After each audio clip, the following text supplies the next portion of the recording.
Okay, I think we're go. I'm gonna try wearing my microphone today. My audio is always kind of choppy just through my phone, so let's test it out. Let's see what happens. Excuse me. Let's make sure.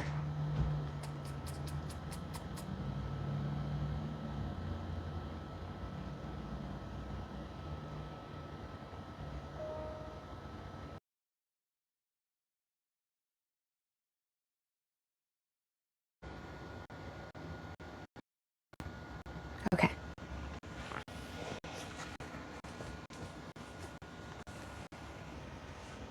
All right, well, I haven't tested it yet, but we'll test it when we get a guest up. So you got to be over 18.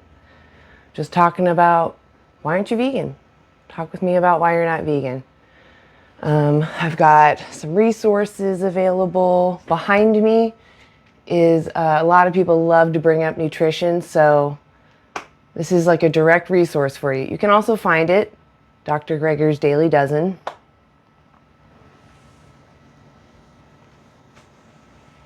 A lot of good info there. Let me adjust my seat so that... Oh, everything's backwards. Hold on a second. Did I do it? Haha. So let's see, I want to stay over here a little bit. Okay. So, yeah. I'm asking people why they aren't vegan because animals are sentient, and that means that they can feel pain, or hey Ingrid, they can feel pain or even feel joy. They can, they're experiencing the world and making preferences on those experiences, just like you and I. We're experiencing the world and we make preferences. I always like to say we prefer to be comfortable. We don't prefer to be uncomfortable. And if we have those preferences, why would we push our purpose onto someone else if we don't want that done to us? If what matters is our sentience, then there's no moral justification to harm or use sentient beings like animals or us or other animals.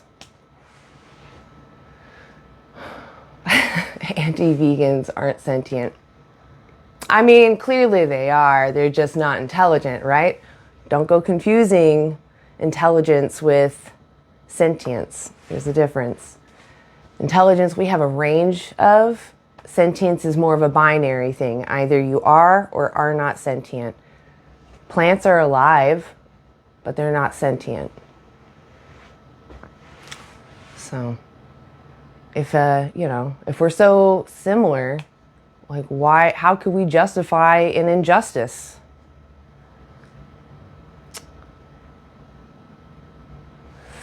Let's see what we got here. People still pouring in. It's really foggy this morning. I got up in my area. It was just, usually the fog kind of clears out as the sun comes up, but it was thick. There is no moral justification to not be vegan.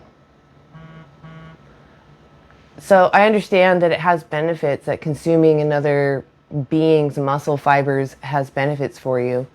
But oppressing others, of course, benefits the oppressors.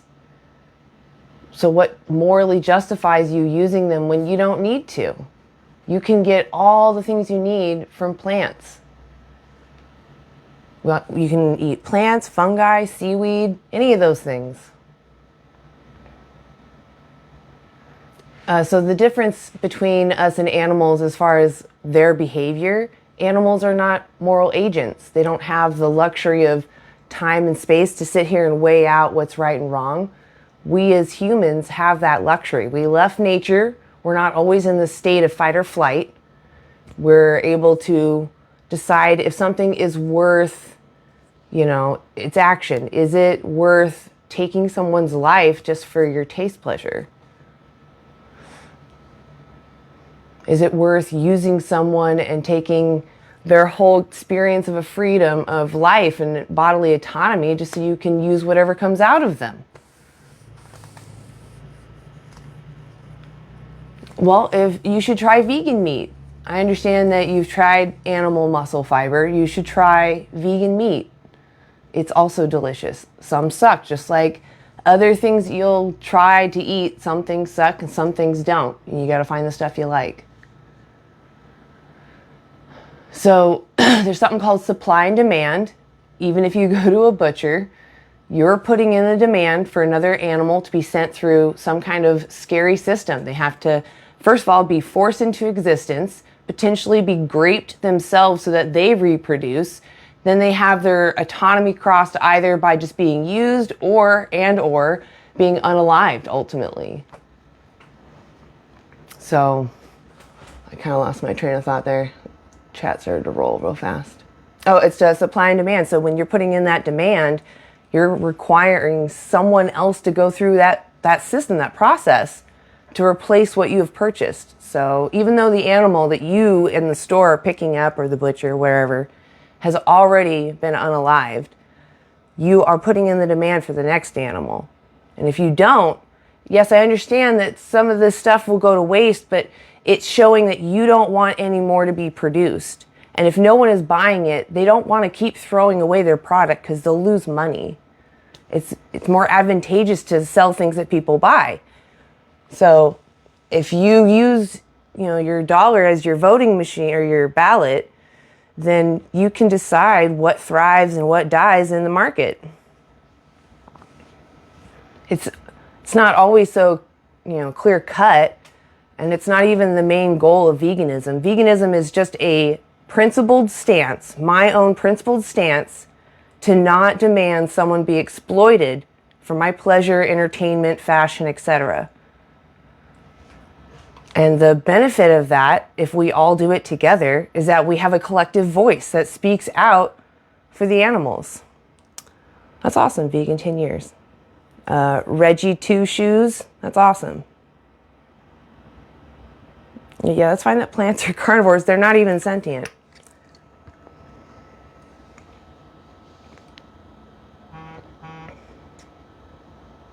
I'm sorry that it wasn't veganism that harmed your health. It was you not knowing how to eat. Most people don't know how to eat. It took a while for me to really sink in, and I had to watch a lot of videos. I had to read a lot of research papers. This right here is just an easy little checklist. If if you want to make the change, if you agree that using animals is wrong, but you're kind of overwhelmed with the change, it's a great place to start. Just a little checklist. It's super easy. And I posted the one here that actually has like examples of what each thing is instead of just the little icons. Okay, well, that's fine. You don't want to go vegan. You can tell me why instead of just vegan is bad for your health. It's not, though.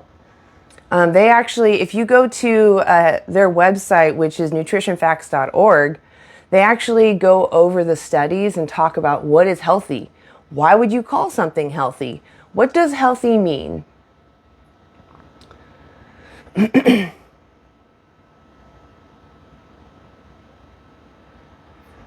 So, Titan, you're like 12? I didn't tell you your own experience.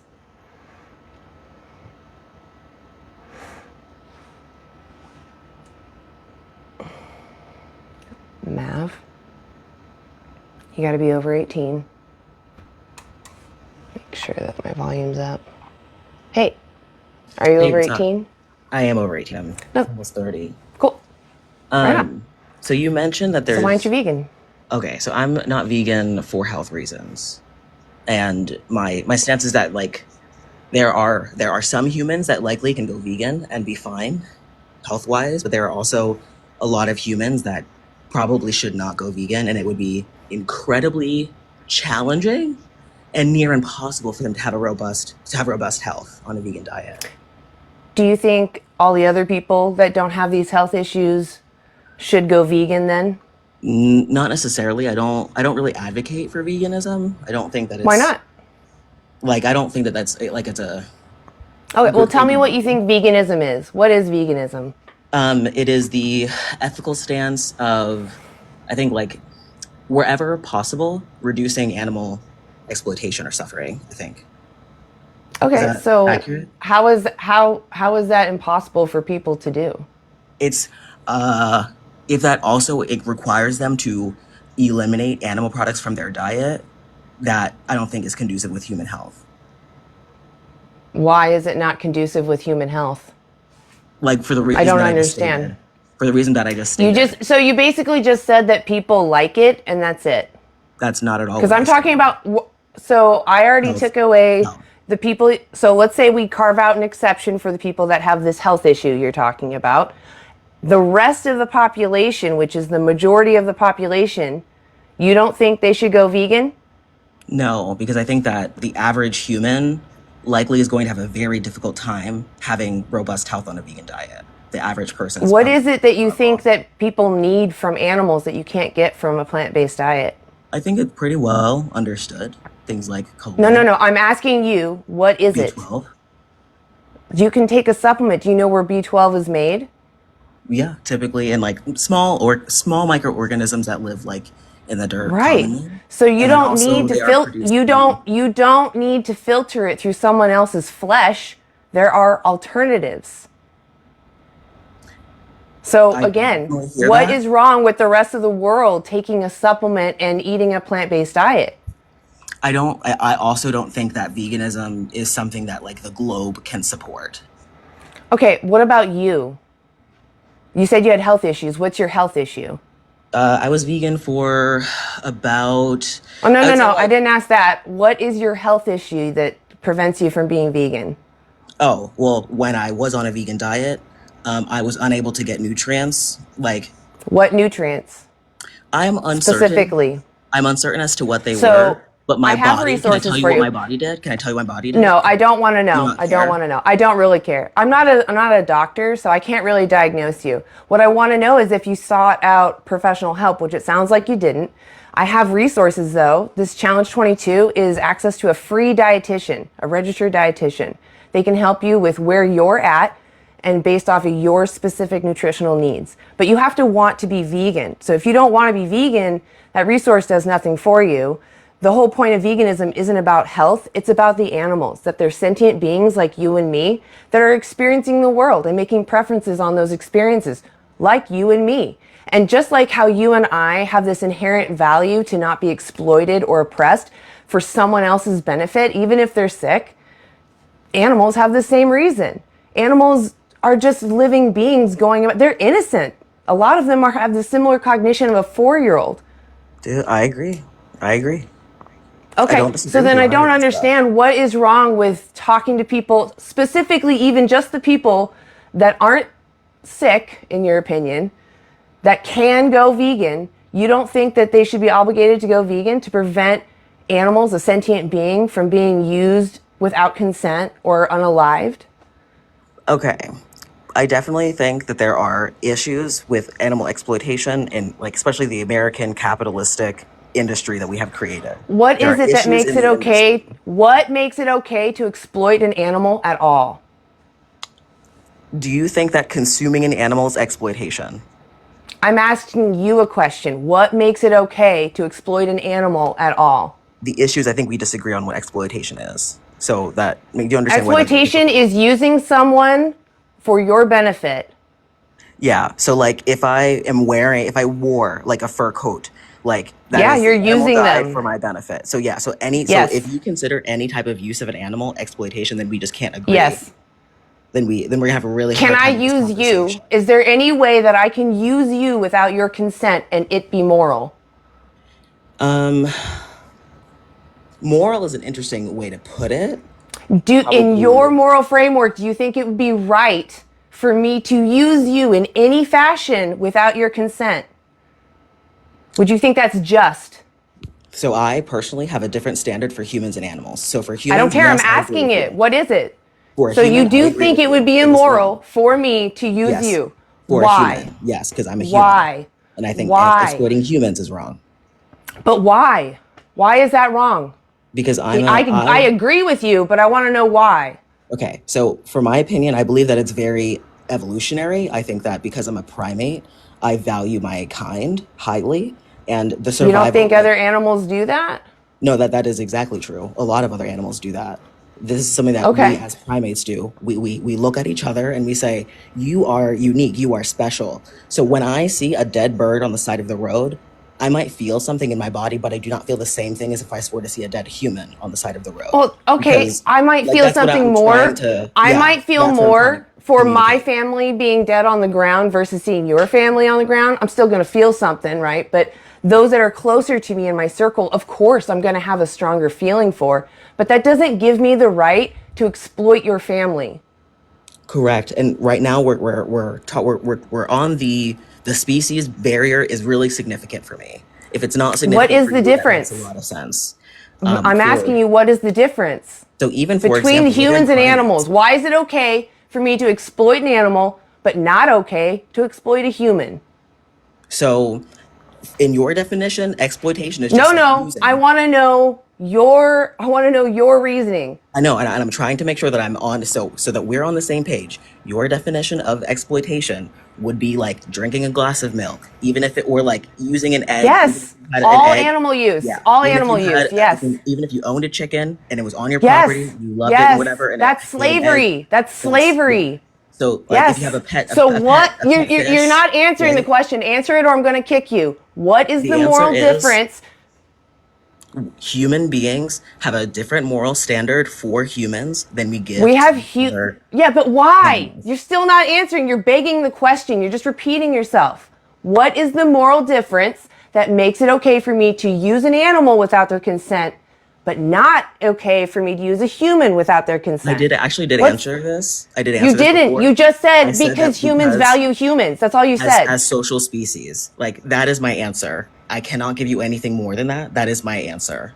There is It no is a moral difference. species That is based the answer. answer. There is no moral difference between us. They feel pain, we feel pain. They can feel joy, we can feel joy. That's all that matters.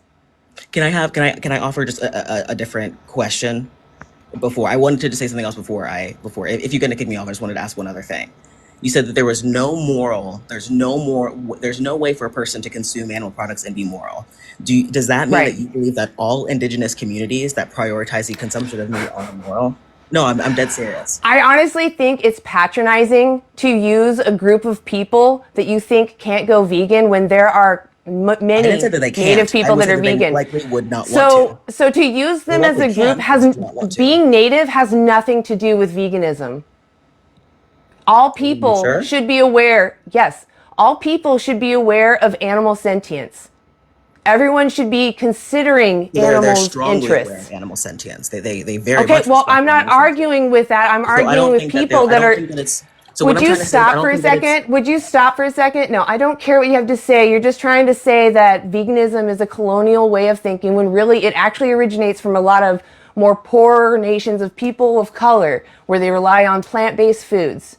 Okay, so it's not actually a colonialist way of thinking. In fact, a lot of native people are moved from their land to raise animal ag like cows, pigs, and chickens. So they're actually being harmed by animal ag.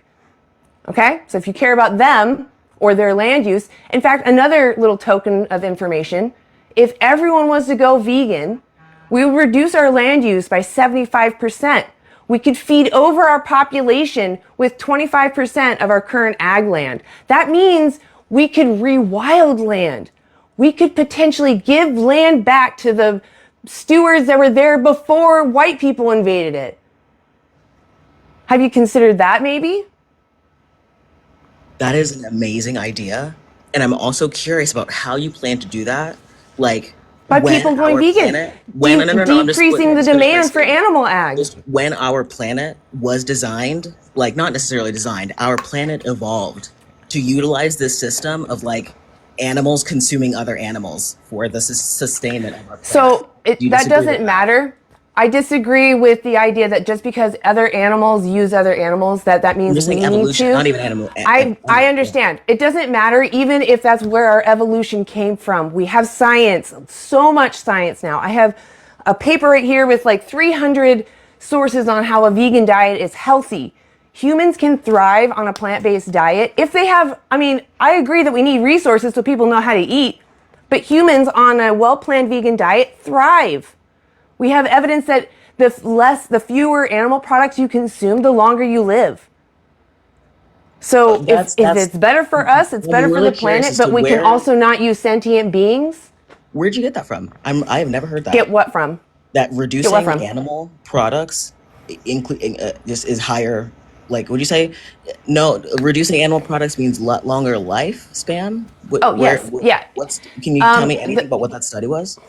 Out of let's see if curiosity. I can actually find the specific. I don't know the specific one off the top of my head. I just have them all right here. Let me pull it up. Hold on a second. I know that. That Oh, up. go ahead, Frisia. Sorry, Hey, Frisia. Hi, how are you? Good to see you. Go Good to ahead. see you. Hi, Mav. So I guess while she's pulling that up, you were I heard a bit of what you were saying before. You were saying that basically that you think that humans have the right to exploit other animals. Is that correct? I think that we just have a different definition. Like, if you think that owning a pet is exploitation, we have a very different definition of exploitation. So, Okay. So yeah. would you? Okay. So what's your definition of exploitation then? What do you think is acceptable? Like, I would say, like, not intentionally, deliberately harming another creature. Would you say China that study. taking the life of another is intentionally or deliberately harming them? I think there are like less dangerous ways or like less painful ways No, to I end don't a life, like for no. I'm example. not talking about less painful, whatever. Is taking the life of a being when you don't have to, you're deciding to take your life, is that intentionally harming them? Like, if it doesn't cause pain, No. You're taking their life. You're taking their life. I don't care about the pain. You are taking their life. Is that causing harm to them? not necessarily. Not necessarily. So if someone took your life, you would consider that not being harmful? It take my life. Yeah, if someone took your life, would you say that that was harmful? As I stated before, I have very strong differences in my standards It's a for yes or no. humans It's a and yes or no. non-humans. It's a yes or no. Yes, as I stated before, my standards for humans and Okay, non-humans are so different, so yes. yes, for So the answer humans. then is yes. So then let's say that, so you're saying that humans have the ability to do this to other animals because we're human and you value humans more than other animals. What It's if not like a a, right. It's just like, yeah, it's not like, I don't think that it's a right. Like, I don't think that a lion has a right to kill a gazelle. It just does, and like it but needs you're it not a for lion, fucking right? food. You're not a lion. Yes, but I am a mammal that does like have certain like dietary, like has evolved for certain dietary needs. But you can absolutely thrive on a plant-based diet. So, but the thing is Some that people, I think you some aren't a people can. I lion. don't think that it's You ideal for every But human, you and I want, think that okay, some here's the thing. humans Here's the thing. You have a aren't a right. lion. You are a human. You have moral agency. You can see that these other animals, they're moral patients, right? And you can see that it is wrong to take their life. It's wrong to violate their being, right? Taking their life is violating their entire being, actually. You're taking their entire being away from them. Is that correct? Like their life from them. Yeah, their entire being. You are taking their Okay. life, taking their body, taking what you can from their body. You are taking everything that they have from them. Okay.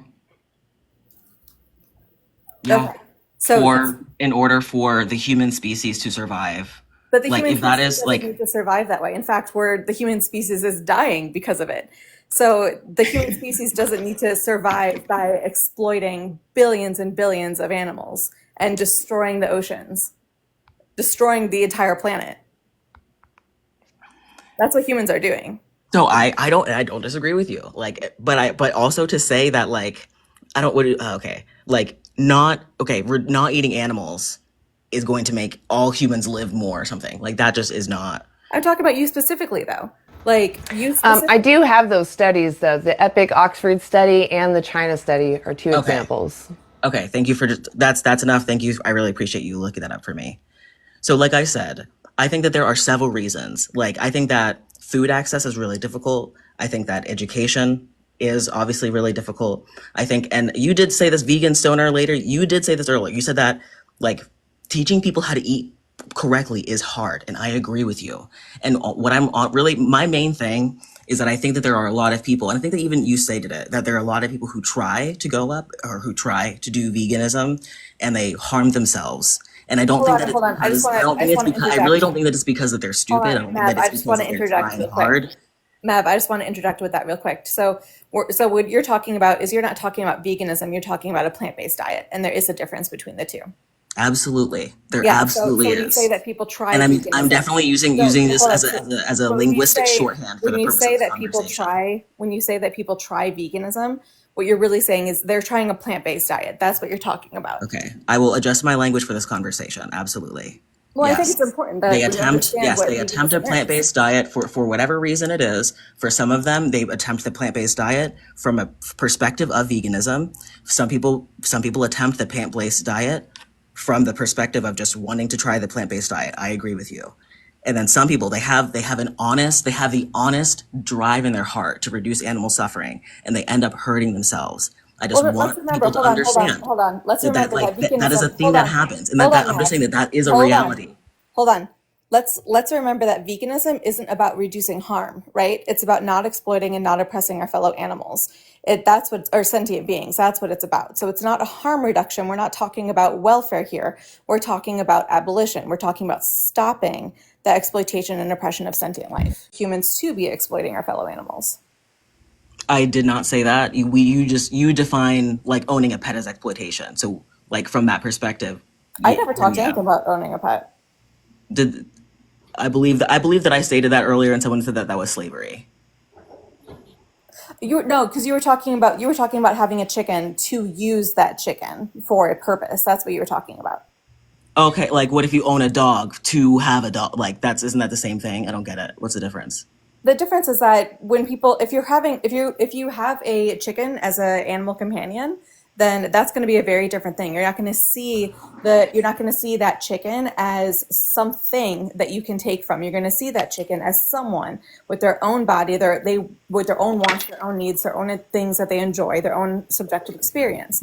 It's the same thing as if you have a dog companion or a cat companion. It's you don't see them as something to be taken from. You see them as a someone who wants to live their life and you want to help give them a good life. Okay, so then I'm honestly curious about like your opinions generally about how far this goes. So I personally own like fish tanks, right? And I take care of fish. I have a couple different ones, and I also have a specific tank for worms that like their sole purpose is that I use them to feed my fish. Like, are the worms slaves? I'm really trying to understand what your guys' perspective is.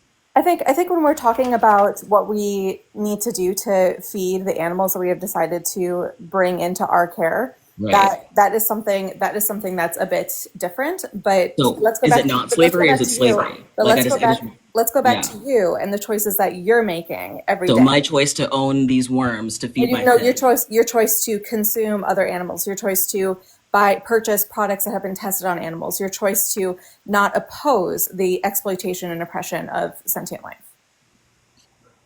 Correct. Yes. Yeah, so let's go back to I that did conversation. attempt a plant-based diet. And it was challenging for my health. And then as the host stated, I did not efficiently look at I don't know, whatever my health needs or whatever were. And currently at the point in my life where my mental health is at, where my physical health is at, like risking my physical health in order to get like to get like a perfect plant-based diet is not something that I'm willing to do. Like that is my honest answer. Like, do you think that that's immoral for me? Like I'm just being like lazy or something? Well, if I you're think prioritizing like your comfort, your My no, I'm convenience, prioritizing my well, mental and physical health. That is my honest opinion. Like, can I because I finish, care please? so. Because I there was a time where I did not prioritize my Can I mental and physical health, finish my train of but yeah, thought, please? but now I do. I was going to say that if you prioritize convenience, pleasure, or an inability or unwillingness to go out of your way and research what your body needs despite the information to be there, then yes, that would be a little bit lazy because you're prioritizing the life of another over your own convenience, really. Okay, and like I'm okay with being lazy if it means prioritizing my physical and mental health. I guess. And like I guess So like and it's not easy either. Like I've had to put in effort to figure out food that works for me. Even though like yes, it does include animal products, but it's not easy either. Like I have to put in everybody effort has to put that in this effort, though, direction. whether they're eating animal products or plant-based products. They need to put that effort in order to be healthy if they, in fact, want to be healthy. You know, everybody needs to make that effort.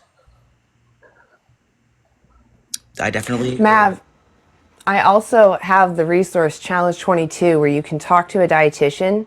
They get you in a group, so you're with other people that are just kind of trying to figure out how veganism will fit in their life. And you have help with a professional that you can actually converse with about what your concerns are and your specific needs. So nutrition shouldn't be the issue because I have resources for that. The issue is, Like, do you? No, no, you no. still I have need you to still a stop. I transition need you. period. Hold on a there's second. You just still- interrupted me, and I'm not done talking to you. So my point is that there's a way for you to be healthy. If there is a way to be healthy, do you think you should be vegan? Is that for me? Yeah. Oh, I do. like, Oh, sorry. Go ahead. like at where I'm currently at in my life, I'm not willing to take any risks. Did you not hear what I just said? My question was, if I have some resource for you that shows that you can be healthy on a vegan diet, would you choose that? Would you become vegan? If there was a way for you to be healthy on a vegan diet, would you go vegan?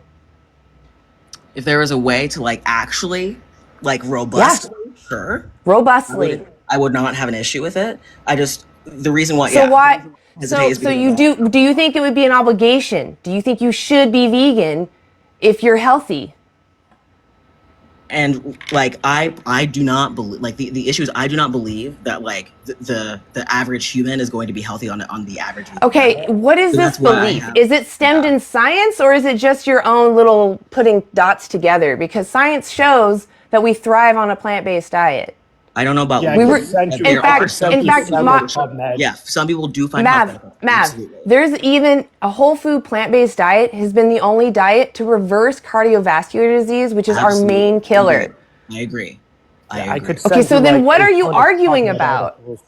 Because I Go know, ahead, like, Ozark, because sorry. there are risks. There are risks, and that's I was just going to ignore say, I that. could send you a ton of PubMed articles if you want that demonstrate consistently that the more animal consumption in a diet, the higher risk factors there are to include like obesity, type 2 diabetes, cardiovascular disease, stroke, different types of cancers, just overall across the board. Like in meta-analysis, if that's something you're interested, I could definitely float that over to you. But to make the claim that, people are at risk, the only reason that people are at risk is because of reasons you've described. And that's really, they don't want to do the research to eat I the don't- proper nutrition, and it's I don't know unfortunate. about want to. I think that some of them want to. They are uneducated, and some of them don't even know that they need to be educated. I think that's another thing as well. Sure. Yeah. Ignorance too. I agree with Yeah. you. Ignorance is definitely a big thing. I have to mention, I've listened to some of your lives before, and you do seem like a pretty intelligent and science-driven thing. So I'm a little, I guess I'm a little off-put that like you're so against like the available science that is available when it does come to regarding a plant-based diet and the potential benefits, and expressing so much concern, because I feel like with the amount of research you've done on other stuff, you would have kind of put the effort into doing that if you actually did want to consider a plant-based diet too. So I kind of, I'm not trying to be rude when I say that. You're not the first person who said that to me, so I understand your perspective on that. And I did, and the reason why I came up was because I specifically wanted to address something you had mentioned earlier about us being mammals, and you think that's why we should exploit animals because we are animals as well? Or you think that's like the justification for it? Like I don't like when then once again we're gonna have to do the whole we disagree on what exploitation is. Like Well, exploitation is just using somebody unfairly to benefit yourself. There shouldn't really be a disagreement on what exploitation is, because that's why I'm saying that like with that definition, someone could like so many things could be exploitation. but that's And people literally could the really definition disagree, of yeah. exploitation, whether you agree with it or not. Like I'm trying to say like with that definition, so like and I know that like it could be so frustrating. Mav, it's Yeah, not our definition, it's the definition. Well, what I'm trying to express here too is like the necessity. Like, I understand that there are people in the globe, like let's use people that live in the Arctic Circle, for example, that do need to rely on exploiting animals, you know. But most people don't. Most people have options. Most people live in population centers. So when we say exploitation, you know, we're referring to unnecessary exploitation of other beings, you know. And when we look at our current agricultural model, right? The majority of the agricultural land is being used to feed over 90 billion animals. While we grow enough food without the animals that we consume or most of the crops to feed them, to feed the population comfortably, it's a human caused problem, not an availability problem. I agree 100%. Yeah, so And it's not most even a needs and based thing. Like we're not even going like so like even for example, like I don't even like to my understanding, the amount of animals that they unalive for humans is not even based on need. I well, don't exactly. That's am I correct on that? That's what I thought. Yeah, that's what we're saying. It's not based on needs. It's because Right. people are choosing to do it because they want to, which means they're going out of their Well, way to I have think that you it's more with than that. them in I their think it's more choices for it's their about the capitalistic convenience. system. Like it's No, more than you that. don't deflect to capitalism We because have to. We no. have to. Okay. So Okay, look at the so how do you dairy. explain like slavery? They Well, eliminated slavery even though it was part of capitalism. Sorry, Ozark, go ahead. They I did not just wanted to eliminate say, it. like, They you just can look changed at it. how voting with your dollar is actually effective. The dairy industry is declining because less people are consuming dairy, meaning less people are purchasing dairy, meaning they are opting to look at other products because they're not making money off of dairy. So I know that people like to think there's no ethical consumption under capitalism, but there is always a more ethical option that you can make. And my point is that people are choosing they're choosing to consume animals and have these victims with their consumption because they want to, because whether it be laziness, convenience, pleasure, whatever the case may be, you know. So essentially, like, it's just harming for pleasure. It's exploiting because you want to. But I want to go back to the nature thing, you know.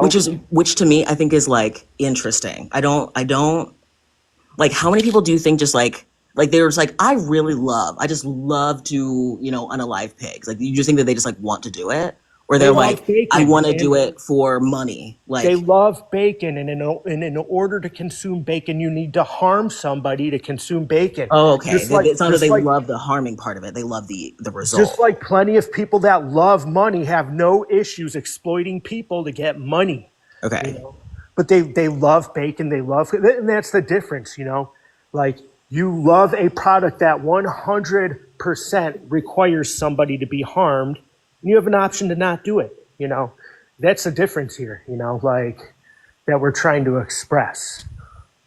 Yeah, I guess that's where I'm confused, Mav, is that it seems like you are agreeing with quite a few points, yet you're still deciding to continue to support these systems that you say you're against.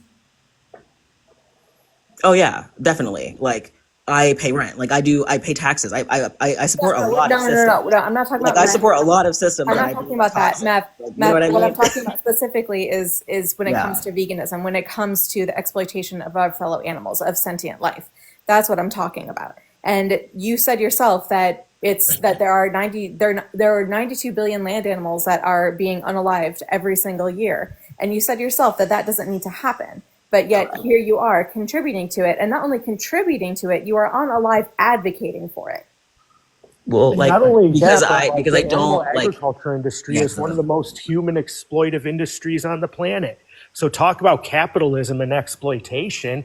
You know, whenever you purchase animals, you're also like significantly contributing to the exploitation of humans in a capitalist industry. I definitely understand. I agree, and I know that I do it, and I know that it's a problem. Just like I know So when Mav, yes, when put why? cell What's your moral phones. justification? And if you say laziness, I'm just going to kick you because you've been up here too long. It's definitely not laziness. It is what I mentioned before, which is like human health.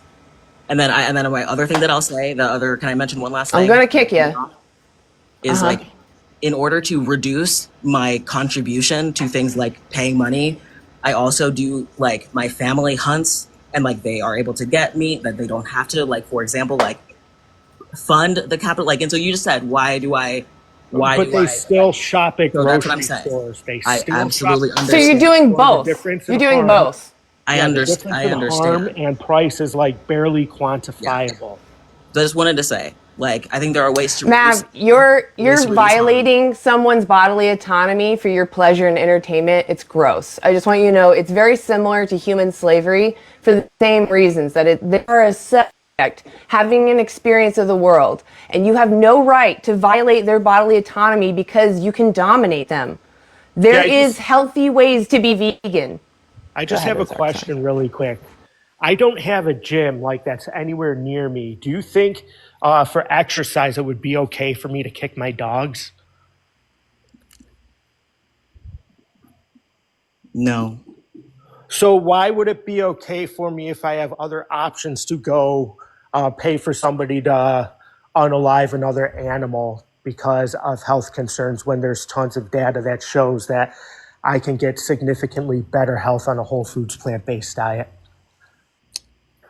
Because individuals are individual, and I think lived experience. Yeah, you can kick Mav, come on. You need to take responsibility for your own choices. Kick my dog, you know. Like I can do push-ups in my living room, but I can also kick my dog, right? I mean, maybe kicking my dog will get some extra frustration out of me that push-ups might not, because whatever the deal is. I mean, do you understand what I'm saying here? How ridiculous it sounds when you like kind of withdraw our desire from what we're doing and look at it, because fundamentally they're the same. I can get health from either consuming animals or kicking my dog for exercise, but I can also get health from consuming a plant-based diet and going and doing pull-ups or push-ups or air squats or something like that. That's what I'm trying to express. There are options available. We have these moral agencies to make the right choice, and we already do by extending them to humans. I mean, in nature, stuff like SA and cannibalism and infanticide are considered extremely common. Like over 1,500 species partake in those. And we don't hear people saying like, oh, well, in nature, they go and they SA people, so why can't I do that? You know what I'm saying? So we already do extend these moral principles and ethics in other areas when it comes to nature versus humans. Why shouldn't we do the same thing for animal exploitation when we don't have to?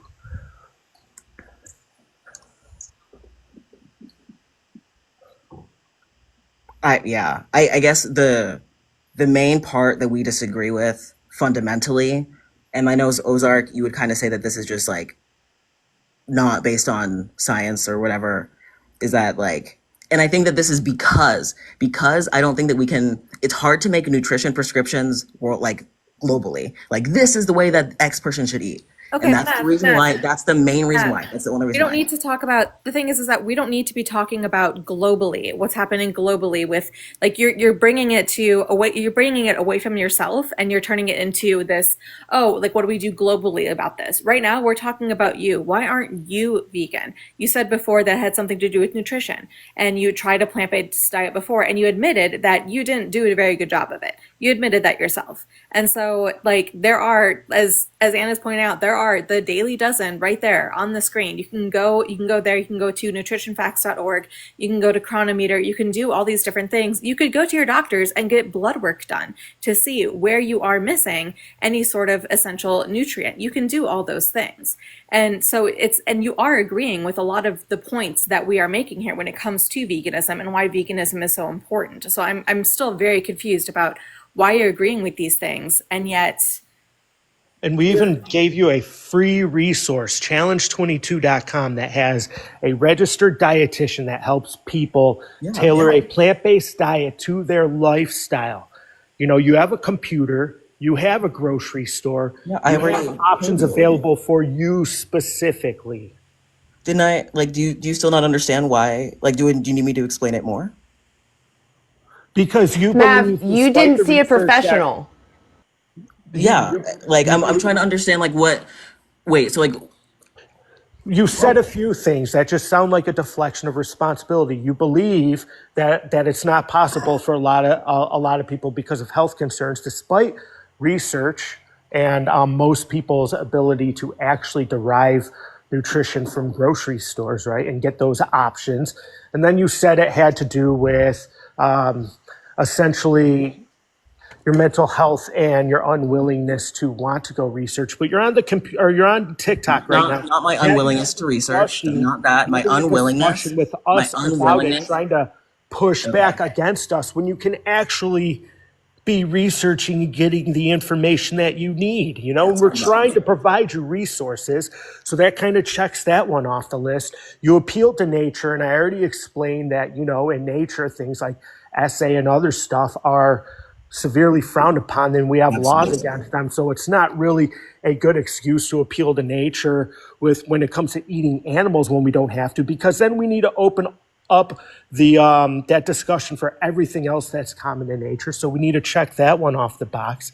I mean, it just sounds like you just don't want to do it because maybe cognitive dissonance or something like that.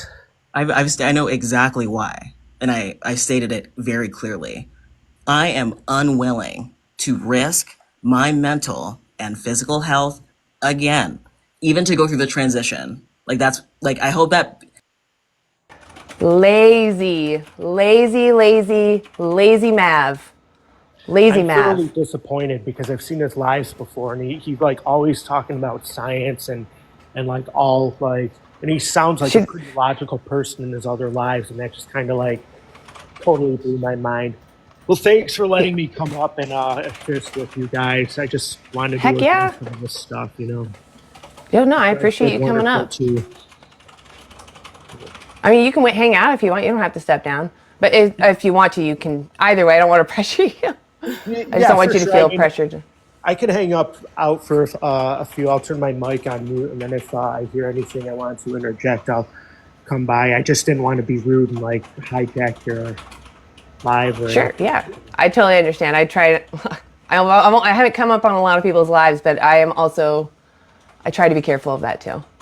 Sorry if I hijacked for a bit there. No. Nobody has hijacked anything. You guys are all great. Yeah, everybody's been fantastic. Yeah. No, that guy was just, I think that he just came on here thinking, I'm not going to change my mind. I don't care what evidence I see, because that's all it sounded like. Like he was literally agreeing with every point you guys made and the points I made. But for some reason, he said his mental health would decline. Yeah, I know. And it's just like kind of so bizarre because like imagine the mental health that these other animals are experiencing for his consumption, you know? Yeah, that's actually the topic at hand. Exactly. Like, which is harder, you know, you just changing to new foods or an animal losing their entire life or their entire freedom and bodily autonomy? And the issue that I have with Nandor. Nandor, I love it. Yes. He's a trash can. He's trying to get the trash. That's what he's supposed to. That's his job description. Imagine how the pre-Civil War South felt when they had to give up their main free workforce, you know? Yes. Like how inconvenient they were. Like, yeah. Stupid does that sound? Yeah, I was going to say that before Nandor rudely interrupted me. Thank you, sir. Is that I guess, you know, like I understand not wanting to risk your mental health potentially. What I don't understand is agreeing with all the points of veganism, coming up arguing against veganism, and holding your own lives opposing veganism. That's what I don't understand, and that's what I have a huge issue with. Like if you are very concerned about your mental health, like mental health obviously is something that, you know, it's very important. It should be supported, all of that. Oh yeah, I don't mean to rain on that. I absolutely, in case I sounded that way. Okay, good. No, of course not. Of course not. I'm just saying it's like, it seems odd to me to agree with veganism, yet go ahead and use different platforms to argue against it. No, I agree. Yeah. Which was kind of like what I kept trying to say to him. Like, if you didn't have these ailments, if I gave you a resource that showed that you could be vegan and healthy, would you do it? He still said no. And he kept saying, I don't want to risk my mental health. And I'm like, but the hypothetical is the resources that I give you, you can find how to be healthy. I don't know. Especially because go ahead, sorry. I was going to say, the only please. reason I'm skeptical about the mental health claim is because of every other excuse that was said beforehand, and that was kind of the last thing when every other excuse was shut down. That's kind of a trend I noticed that people default to, is that it ultimately comes down to something personal, which if that was the case, I feel like that would be the first thing that was led with, you know? Well, it's not the thing holding them back. They just genuinely still see animals as resources because, they didn't even think other people that were not sick should be vegan. And I think, again, they were probably just thinking for some reason vegans have poor mental health, but that's not the case. Maybe we're upset to see the animal holocaust happening and so many people defending it. But yeah, for sure. It's not my diet that ever brings me down. If anything, that food keeps my mind clear and healthy. But anyway. Yeah. All right. I'm going to bring someone up. I'm getting off my soapbox here for a second. Oh, hello, bad prof. I didn't expect you. I'm not going to keep you up very long, though, because just like the last guy, I feel like you know how to draw out the conversation, but I'm glad you're here. How you doing? Hi, can you hear me okay? Yeah. Oh, how are you today? I'm good. How are you? Good. So I know sorry. Nala, get in the bedroom if you want to come. Sorry, I was talking to my dog. That's fine. So if you and I were just having a continuation of a conversation, so I am happy we can talk. I was just wondering, is it okay if you and I talk and not your co-host? I'm asking your permission because it is your live, right? Yes, it is my live. I honestly, I let them chime in whenever they want. That's the whole purpose that I go live, is for vegans to speak up. Okay. The way I view it is that it's a rights movement, and I want every voice out there speaking up. But if they do speak up, I will mute myself so that you don't have a dog pile. Oh, okay. Yeah. Thank you for clarifying that. So yeah, I do appreciate the conversation we had yesterday. I did learn a few things. I didn't know dogs could not eat a meat-based diet. What? I didn't know dogs have the option of not eating meat. Oh, yes. Okay. Yeah. Yeah, dogs can be plant-based. Yeah, I didn't know that, so thank you for clarifying that. Yeah, you're welcome. I don't know if I was the one that clarified that. It was probably, I don't remember saying that, but it is a true thing. Yes, of course. Yeah, I'm a vegetarian. But okay. Why are you vegetarian? So I have made the decision for myself not to eat meat. We talked about yesterday, I do have chickens that are rescued, so I do their eggs. But I do try, treat them with respect as I do my rescue dogs. Okay. Is it just the chickens and the dogs? Well, I don't eat the dogs, but yes. I know. But in my opinion, I'm pretty sure everyone agrees with me. Like, the difference for animals as companions, they can still be so I came in halfway through your conversation in the other live before I chimed in. So there may have been information revealed, and I apologize if I'm asking you to repeat yourself. But so I knew about the dogs. You were using their manure or something and saying that was similar to your chicken eggs. But I'm just curious, do you use any other animals? I don't remember if... Sorry. No, I feed the dogs meat products, but I do not consume them. And then my cat. Okay. So other than that, though, everything else, like, you don't drink milk? Do you drink milk? No. Most indigenous people can't. Yeah, that's true. Yeah. Actually, most people are lactose intolerant, funny enough. Well, I don't know. A lot of people from my tribe are physically allergic. Oh, yeah, I'm sure. Yeah. I mean, that's kind of what lactose intolerance is. It's being intolerant to it. Your body overreacts to it when you consume it. It's also just in general inflammatory to most people. But anyway, sure. Yeah. Off the point. Sorry. I guess I've just thought of eggs from my chickens as a byproduct, similar to, like my dog turds. And, I repurpose the dog turds as manure. I'd be grow wary food? of that. I don't know if you heard me when I said this. My grandmother used to do that as well, and she gave my mother worms. So Oh, okay. Yeah. that's really risky. Yeah, I just think of it as a byproduct. Similar Yeah, to I understand. maybe like a fur that comes So off the dog, if you could let's repurpose say that. I can agree with you. Let's say in a vacuum, where we're not talking about any other issues that come into play. If you were walking in a forest and an egg rolled out near your foot, I wouldn't think that's immoral for you to eat that. If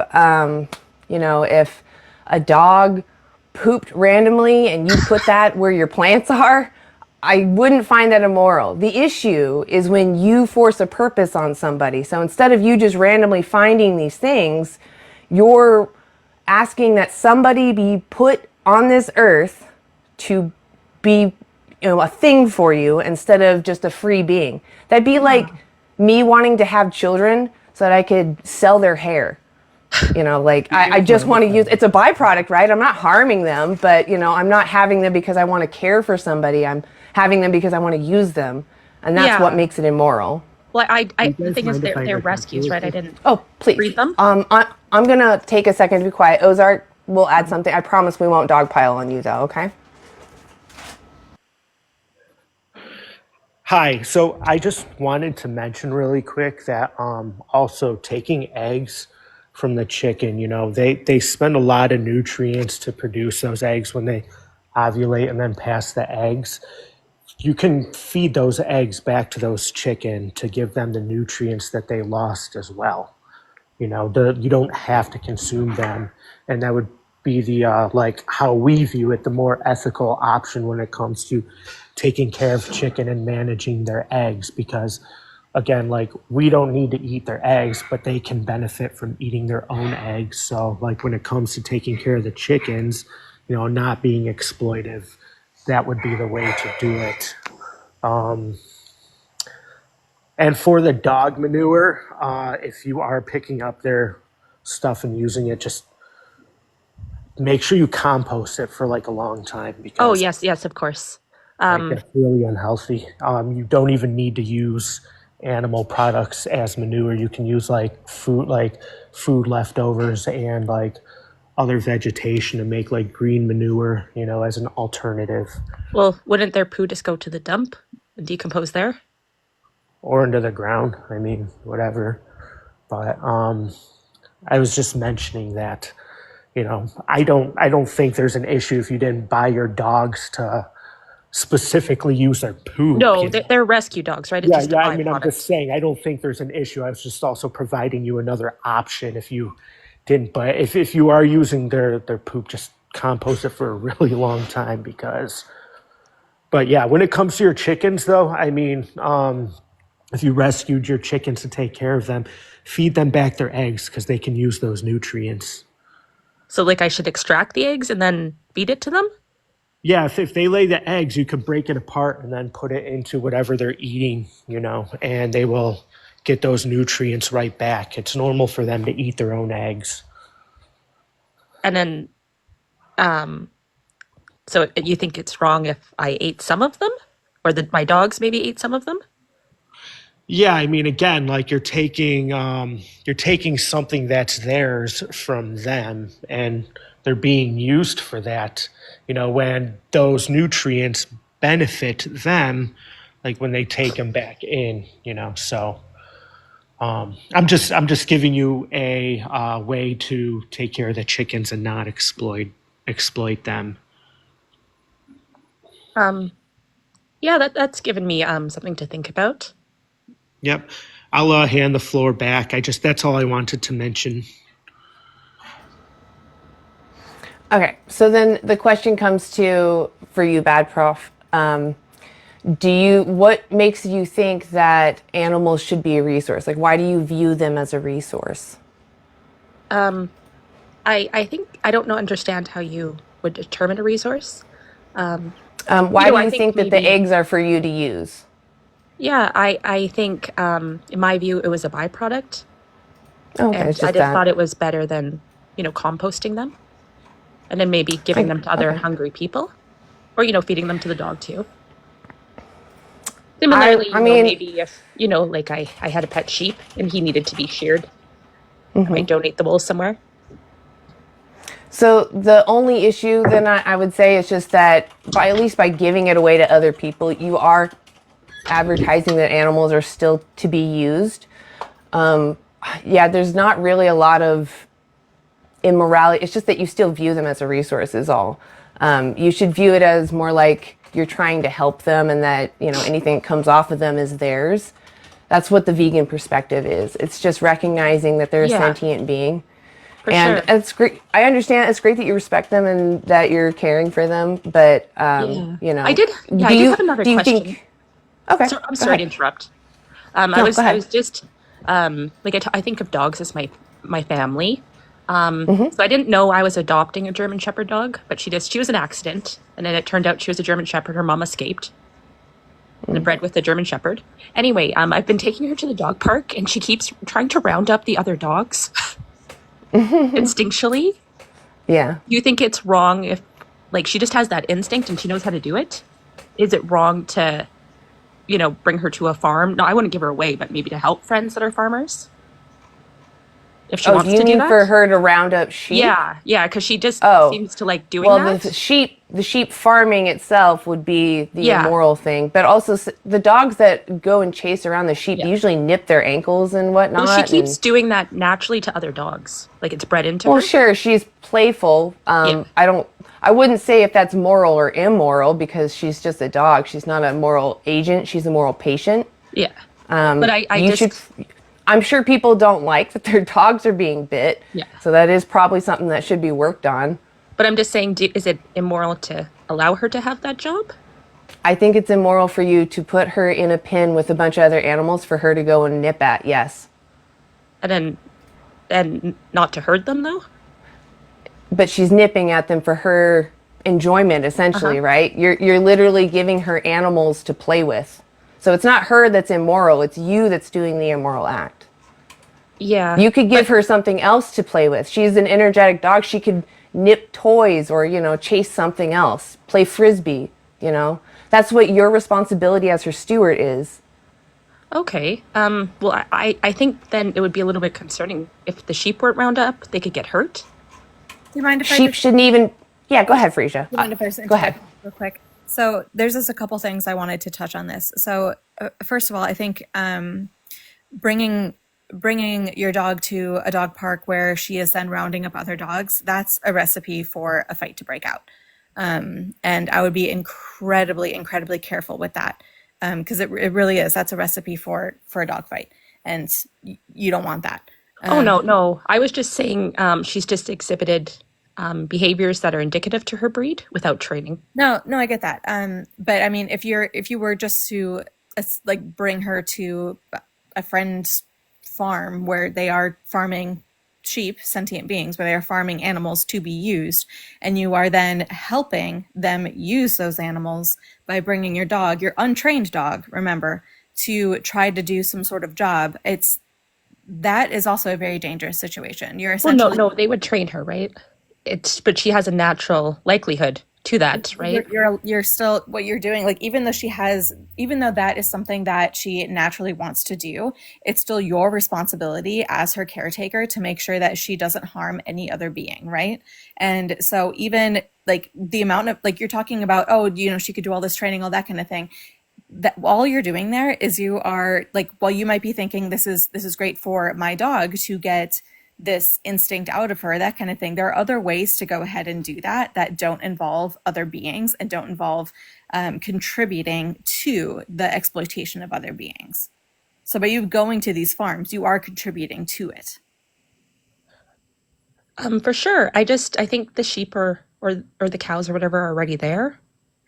Yeah, but just because they're already there doesn't mean that you should be contributing to further exploitation of them or But helping that along. yeah, but if they weren't rounded up, they could wander off and get hurt or get eaten by a I wolf. think I think the farmers probably know what they're doing, right? I mean, this isn't Well, your yeah, farm. that's why I talk to them, and they have border collies there that do that. Yeah, so then there is no need for your dog to be there. They're already doing they're already exploiting the animals, and they're doing what they want to do in order to achieve that goal. So Well, they my, don't my need, point they don't of need you doing to that come was do to that. stop them from breeding their dogs, and then they could use my dogs without breeding more. Okay, so first of all, I think this whole conversation doesn't really address the main issue, which is why aren't you vegan? I've already said I viewed the eggs that I believe to source naturally as ethical. So it's just because of eggs, because you Well, the eggs that come from my chickens, yes. okay. So that's so otherwise you fully understand what veganism is. It's not consuming animal products. So veganism, it's a philosophy and a social justice movement that opposes the exploitation and oppression of sentient life. That's what veganism is. Oh, okay. Does that make sense? Yes. Yeah. So then in that context, when we're talking about using other animals, as in, taking the eggs that they lay, using them for ourselves or for some sort of something that benefits us, basically, you are seeing them as an object that you can take something from. And you're seeing their eggs as something that does not belong to them, but belongs to you, that you have a right to take those eggs. And it's kind of the same thing with your dog when you're saying that, oh, you can train your dog so other people aren't breeding more border collies. That's you are seeing your dog as a resource for someone else to then exploit so that they can continue to exploit their animals on their farm.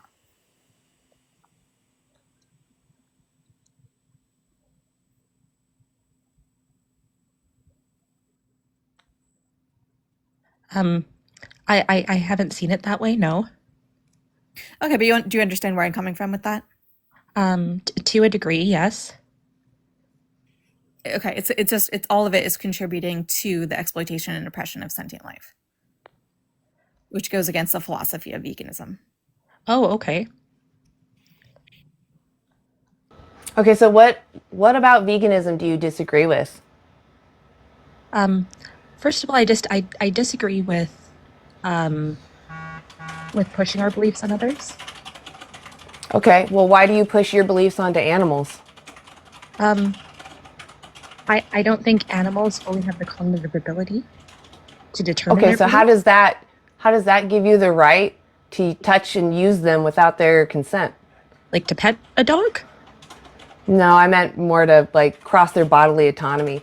It's different if it's in their benefit. If you're using them for your benefit and without regard to their interests, then yes, that is exploitation, including petting. But if it's in their best interest, that's you caring for them. So Yes. petting them when they're good, doing it in their best interest, that's not immoral.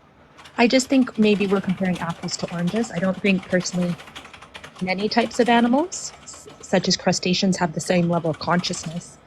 Yeah, but we're talking about the animals, like the ones you use, like your chickens and Yes, I don't think a chicken has the same level and the of sheep. self-awareness as a human or as a dog. Yes, but we have humans that aren't very intelligent or very aware, and we still find it immoral to exploit or use them without their Well, consent, no, I right? believe in medical assisted in dying. Like, for example, my grandmother signed a DNR. That's fine by her consent, right? I don't Well, remember an alternatively- animal saying I No, consent to alternatively in being Canada, unalived. No, I don't alternatively in think Canada. animals. Alternatively, Again, if it's like, in let's their say look, I went into a coma. understand. Look, I understand in their best interest to unalive someone, but you're not unaliving these animals in their best interest. You're not using them in their best interest. I understand you don't unalive the chickens. The sheep ultimately do get unalived when they don't produce enough wool or they don't produce enough babies. They will be sent to slaughter as well. Yeah, I'm just talking about the chickens because I don't eat those animals, and I don't Do you think they use have wool? the level of self-awareness. Do you that a use human wool? would.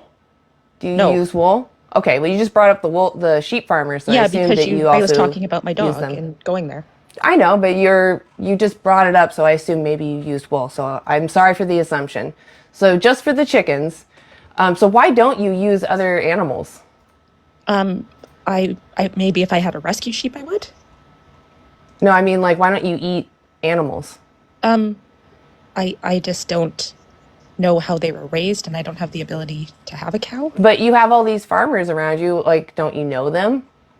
No, not really. I know Okay. the So sheep farmer. why do you care about what the farmers do to the animals? I think life should be treated with respect. For Can you example, respect my someone and grandmother use the was, for Can you example, my respect grandmother was someone? put I down, don't but in care a about your respectful way. grandma. I don't care about your grandma. I'm sorry that she passed away. That's hard. I just don't it doesn't relate to this. It doesn't it, you shouldn't be able to violate someone's autonomy for your benefit. We've already covered unaliving someone for their benefit is different. So what justifies you using animals? I still don't understand why you still see them as a resource. Why I you think said this. you don't care about you care about their welfare, but you still think that they're below us, that we can do what we want to them. Like, it Yes, doesn't really make sense. I So think. why does it matter then what they do to the animals? Like, why does that bother you? Well, I think it's wrong to maybe torture a living being, but I do think it Why? can be. But why? So I think what we're talking about is a difference in morals. Morals are shaped No, maybe no, by no, no, no, no, culture, no, no, no, no, no, no, by no, no, no. ethics. No, no, no, no, no, no. What we're talking about is that an animal is having a subjective experience, and you and I both agree it's immoral to cause them suffering and taking away their life and forcing our purpose on them when we don't have to.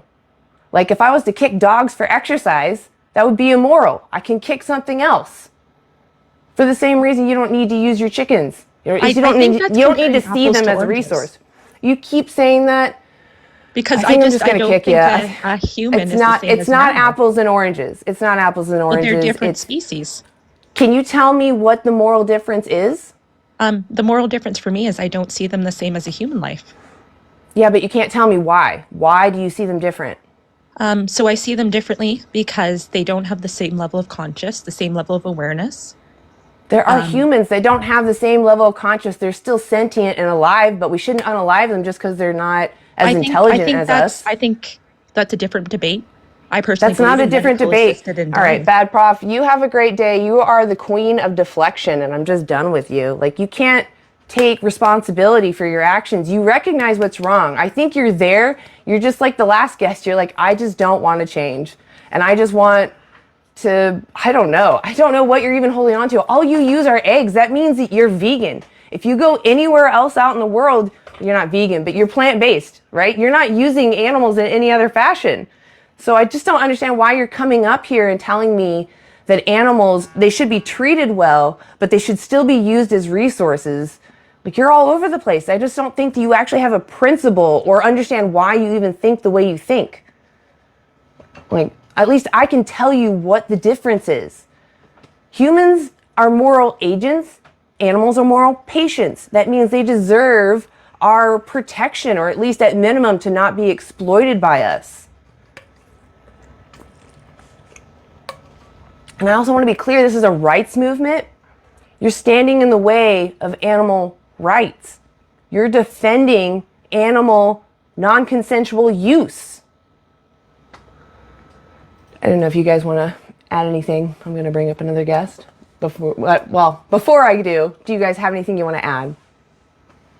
And I think you were addressing it pretty well. It just, like you said, seemed like a large circle of deflections. It's kind of hard to continue with that. Yeah. Well, it just sounds to me like she already knows the answers to the questions he's already asking. Sorry, Frisha. No, yeah, I agree, and I think there's big disconnect for a lot of people in general that animals are some ones, they aren't something, and so it's really hard for people to like. Animals have been so objectified that they have been turned into literal objects, and so few people, and it's so few people actually recognize that that's what's going on. And even when it comes to their own dogs, their own cats, their companion animals, it's hard for them to extend that to other animals. It's hard for them to see that, my cat, Sammy or whatever, is is their own being, and that is the same. They're their own being in the same way that other animals are their own beings, and they have wants, they have needs, they have their own desires, the same as any other animal. We're all individuals, and that individuality needs to be respected. Exactly. That is exactly it. All right, I'm gonna pull someone up. Leighton the Ghost. You got to be over 18. I am 23. Right on. Why aren't you vegan? Well, one, I don't see the reason to turn vegan. Three, I don't really want to. I don't see the reason why. I mean, if you want to, that's fine. I could care less, but sure. I also see why. Do you know what veganism is? Yeah, it's people that eat plants over meat. So that is our diet. Do you know why a vegan person would eat that way? I mean, if you want to, that's fine. I just never really know. No, but do you know why? I guess they want to not eat animals. I guess, to keep the whole exploitation, whatchamacallit. Yeah, close. So vegans are making a principled stance to be against the exploitation and oppression of sentient beings like humans and other animals. But focusing on animals for the most part. I also want to see how it's oppression and exploitation, to eat animals when so they're not really exploiting them. Exploitation means to use someone unfairly for your benefit. I know what the word means. I just want to see how. Okay, so we're using animals without their consent for our benefit. That's exploitation. I mean, to be fair, I get why people. Okay, fine, whatever. But people, look. It's been like that for a long time. I doubt that's going to change. Hold on a second. We've done things in the past that were immoral, and we made change, right? So just because we've done something for a long time, that doesn't make it moral. I mean, we've hunted animals for a long time. We had slavery for a long time. We raped each other for a long time. Yeah, that's different. Still immoral. How is it different? Slavery is owning someone and not eating them. I'm pointing out things that we did in the past. You said we did things for a long time, therefore it's justified. And I'm telling you other things we did for a long time. Exactly. So we can change now. But the idea. So what morally justifies your use of animals? Yeah, I'm putting them out fast, and I'm not making it slow for them. What? So you're taking their life faster? That's not moral. It's better than torturing the poor things. I don't mean. But you have another option, which is to not unalive them at all. We do, but then again, though, so why don't you take that choice? Why don't you take that choice? When it comes to survival, eating an animal. You're not surviving, Leighton. Do you go to a grocery store? I do. I work for one. Then you have options. And you have discounts apparently.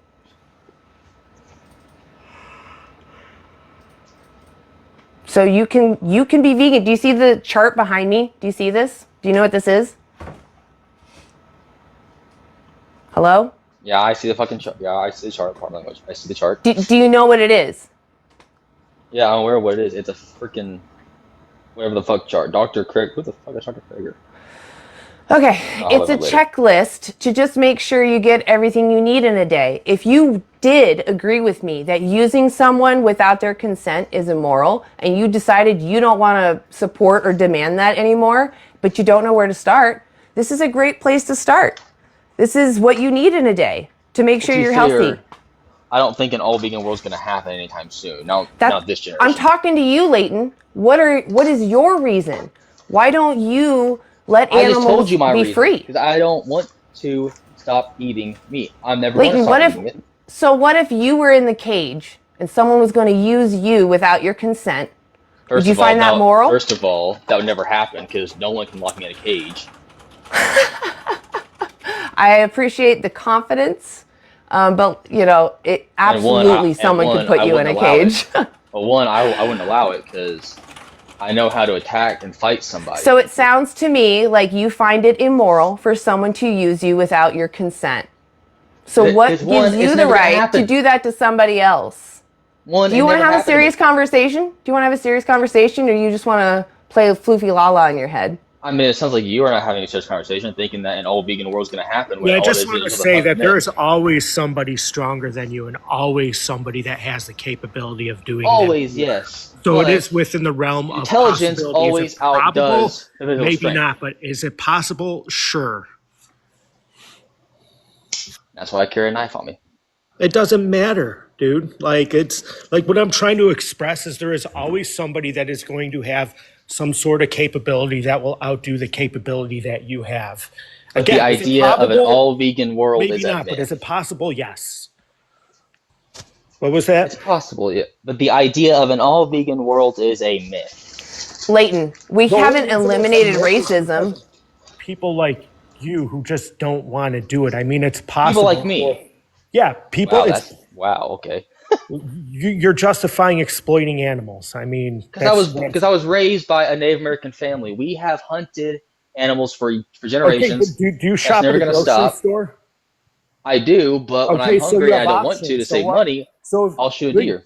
but you're still shopping at a grocery store, and the difference in cost and harm is not quantifiable if you're still shopping at a grocery store. I mean, it's not really harm if the deer that I shot had a slow, painful unaliving. So, Wait, what? Hold on, I mean, Leighton. I'm Hold a on, deer Leighton, hunter. Leighton, let I hold on. shot a deer once. Hold on, let me finish. Leighton. I'm a deer hunter. I shot a deer once. Do I regret it? Nope. Okay, Leighton. So hold on. So we went over the basics of veganism, right? You understand the basics now? Wait for him to come Yep. back. Yep. Hold on. Yep. Hold on. Just Yep. because I you understand. like and Okay. don't regret it doesn't mean it's a necessary thing to do. I mean, what's the deer gonna do? Come back to life and try and haunt me? Okay, That's not gonna happen. This ain't Leighton. Bambi the Reckoning. Hold on, Leighton. Well, I would you want to extend hold that on. same courtesy to your family? Sorry, go ahead, Frieza. That's all right. So, okay, so Leighton, so you said you work at a grocery store. So obviously you have access to a grocery store. I do, and I will buy stuff, Yes, but if yes. I'm And low on money, hold then on, I hold can't on, really hold do on. that. Leighton, I'm not done. So Anna went over what veganism is. Do you understand what veganism is? Oh, well, 100%. If you Okay. want to go vegan, Can that's you fine, can you but repeat back to not me? everyone can. Can you repeat back to me what veganism is, please? Someone that prefers to eat plants because they don't want to exploit No, animals. okay. No. Yeah, so it's a philosophy and a social justice movement which opposes the oppression and exploitation of sentient life. Okay? So Man, I'm very slow. that's what we're working on. We are talking about veganism here. And how good and how well is that working out for you? What, the social justice movement? What are you talking about? Yeah, The population's increasing, so it's working out fine. yeah, but there's people out there that are not going to go vegan because one, Why do you think it's okay to continue to exploit and take the lives of our fellow animals? I never said that. Why do I you just do it? think that people, Do you think because I child can't. abuse is okay because there's people out there still abusing children? One, I would hurt someone for abusing a child. Secondly, Okay, do you see the inconsistency in logic there? It's happening. here's the thing. It's happening. It The whole is. world might never stop abusing children, so is that okay? I mean, why would it? I mean, one, it's not okay to abuse a child, but why is it This is your quote logic. unquote? This Yeah, but is why is it your quote unquote logic. bad to hunt an animal down for food? I mean, why? How is that Why is bad? it unnecessary? Or why is it okay to like? It's called America, dude. We live in America, land of the free. We're allowed to do whatever we want here, except do stuff that may have Okay. consequences. Hold on, I Leighton. mean, we live in Leighton, America, don't we? Well, I mean, Leighton, not all of you hold do, on, probably. What You does live that have somewhere to in do with Canada. anything? hold on. So, Leighton, you said before, so when I said, why do you think it's okay to oppress and exploit and take the lives of our fellow animals? You said that you don't agree with that. Or do you agree with that? Do you think it's okay to do that? I don't agree with it, but people eat meat, so Okay, how's that okay, exploitation? so you don't think it's okay to exploit? Yeah, but you never explained how So, it's hold on. exploiting to eat a fucking animal. Do you know what exploitation means? He's so rude. If you continue to be rude, you are going to be dropped. Okay, Leighton? How am I being rude? How? You honestly don't understand how you're being rude? I mean, you clearly don't understand the fact that we're not exploiting animals, just eating them. Do you know You're what? purposely being obtuse, dude. Sorry, No, I don't- that's fine. I can't. No, you're fine. Go ahead, Ozark. You had a comment you wanted to add. No, I was just going to ask him if he knew what exploitation even mean. That seems to be a common Oh. thing. People, I gave him the definition multiple times so in the beginning. I'm sorry. Oh no, don't be. No, you're fine. No, I did give him the definition. He genuinely could have forgotten. No, but I gave it to him too. I mean, I told That's true. You did too. Yeah.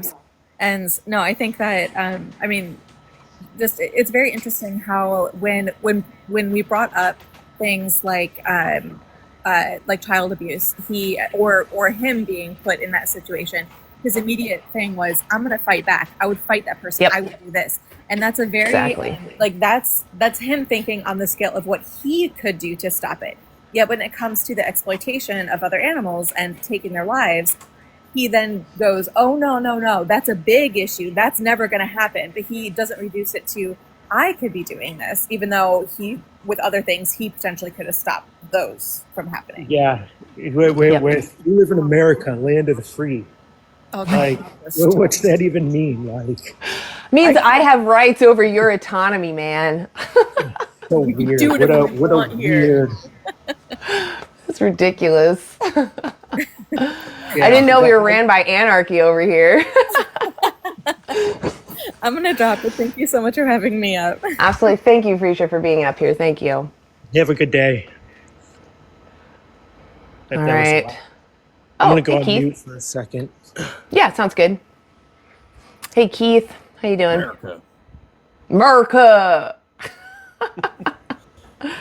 Yeah. This is America? I don't think you understand. Yeah. Oh, wait. Are you upset that I'm infringing on your rights?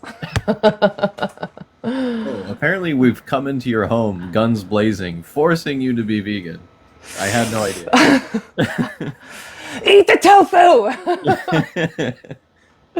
Put down my that gosh. steak! All right. King H, I've seen you sitting there a minute. You got to be over 18.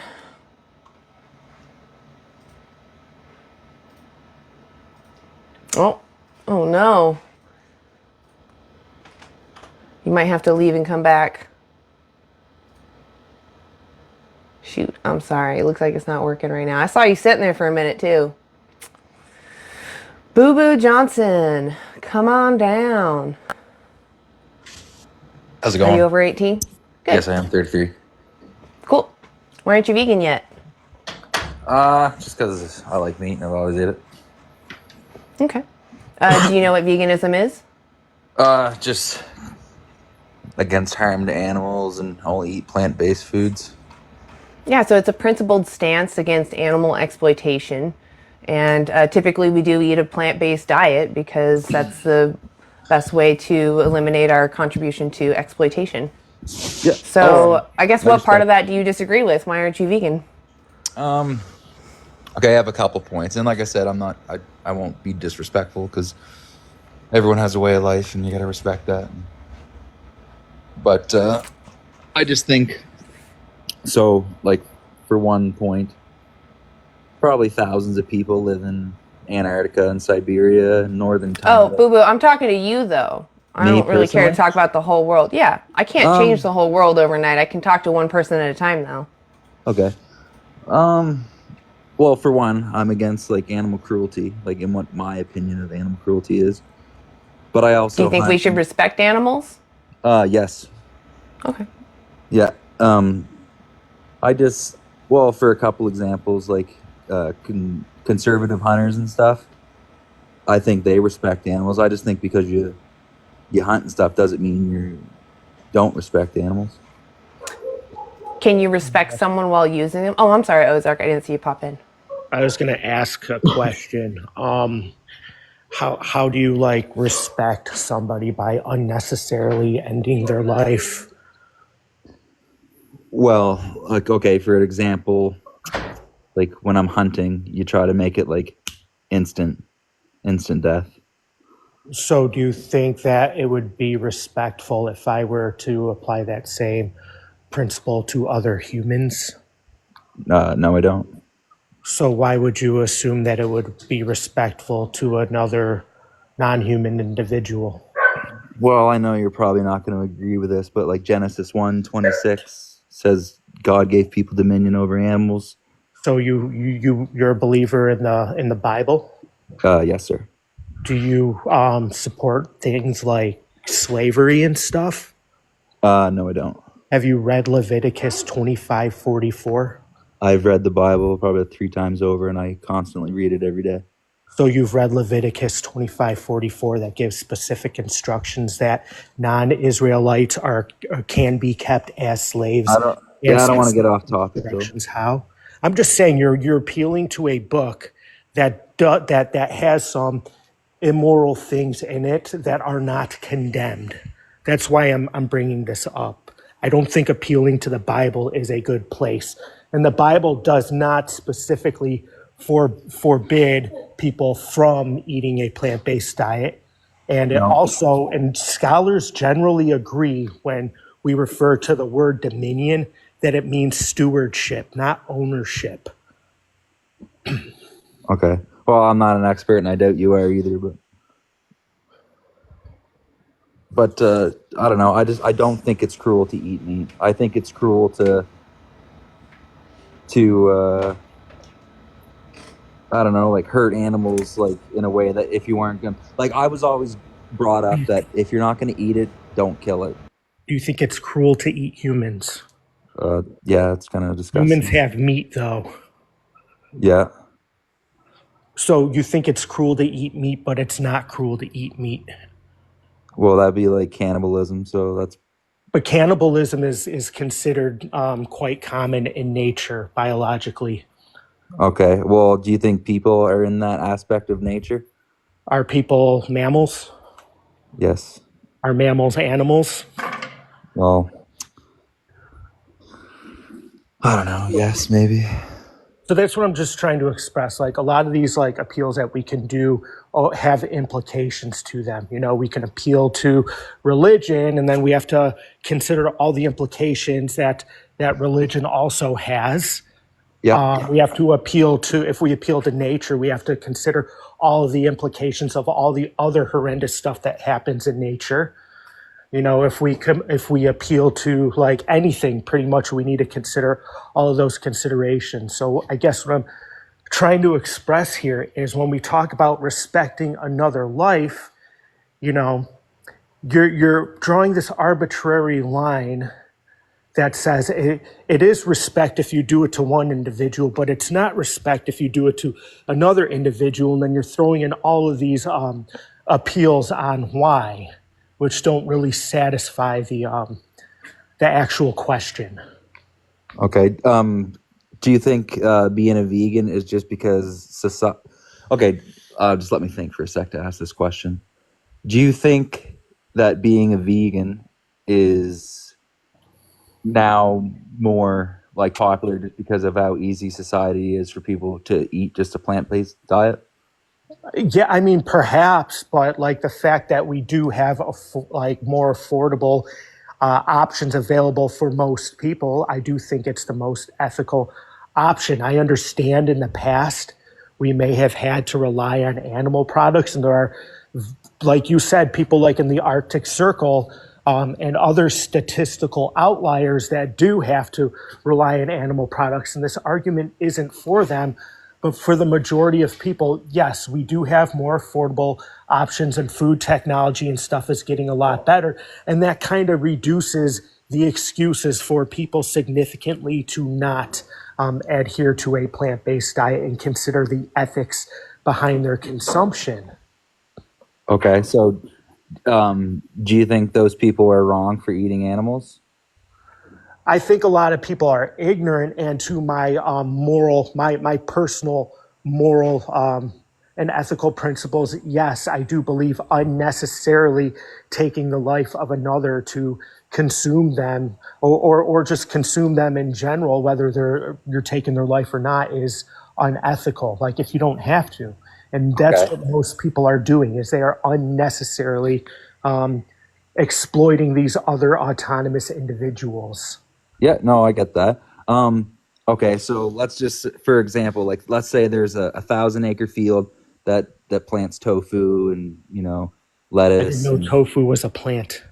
oh, well, I'm sorry. I'm Okay, just say there's kidding. a Sorry. 1,000 acre. Okay, you don't need to be rude, but I was just trying to joke with you, man. yeah, okay. So there's this field that has all these vegetables and stuff, right? Farmers got to plow it and stuff. How many insects and gophers and birds do you think are killed during that process? Okay, that's an excellent question. I actually do some small scale farming. Um, the amount of life that I've accidentally had to, or not necessarily accidentally, but that I may have harmed, it has been pretty negligible.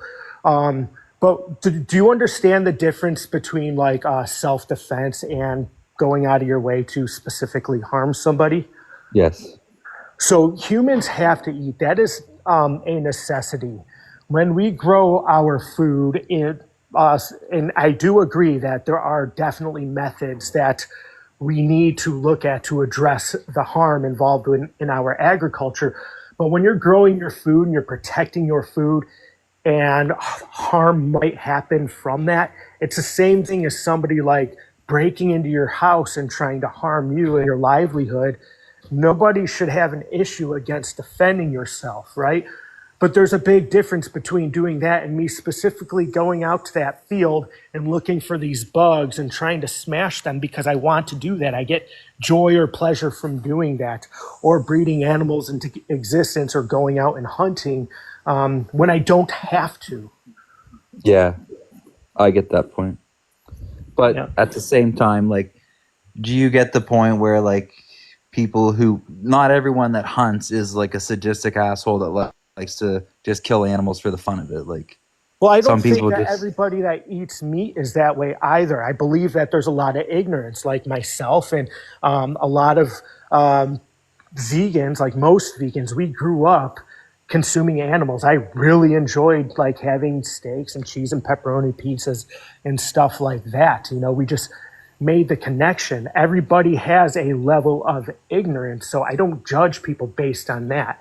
We're having these conversations to make people aware that these actions are unnecessarily harmful and we don't need to be doing it. You know, the point is not to judge, it's to have empathetic conversations. yeah, no, man, for sure. I respect everyone's opinion, and I get the idea of being a vegan. Where, like, don't get me wrong, I love animals as much as the next person, but at the same time, I do also hunt and fish. But I think I do it responsibly because I don't waste the meat. I don't like try to harm an animal where they're going to be suffering for like days on end. I mean, I that's try what to the make meat it quick. industry does as well. That's their goal. They don't waste anything ever. The meat industry has never wasted anything. They use every last inch of the animal.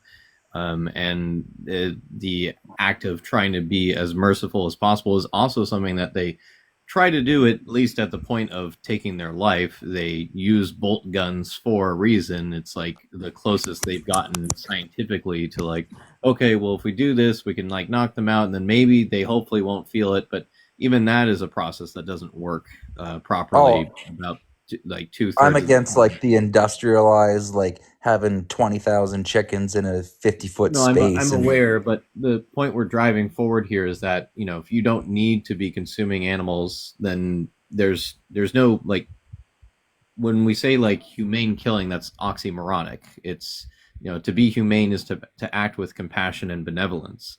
So the very act of taking someone's life needlessly would be in direct opposition of that word. I see that's where I disagree. I don't think it's needlessly taking an animal's life. Why is it needed? Because it's, I don't know, nourishment, I guess. Well, that's the point. If you can get your nourishment without exploiting a sentient being, then that would be the route to take. And that's what we're referring to here. If you're getting nourishment from an animal and it's 100% necessary, that could be construed as understandable within the views of veganism. But if you have options to avoid that, that would not be vegan at that point, to continue to choose to do that. But what's the difference out of necessity and just, I don't know, like having it as a part of your food group?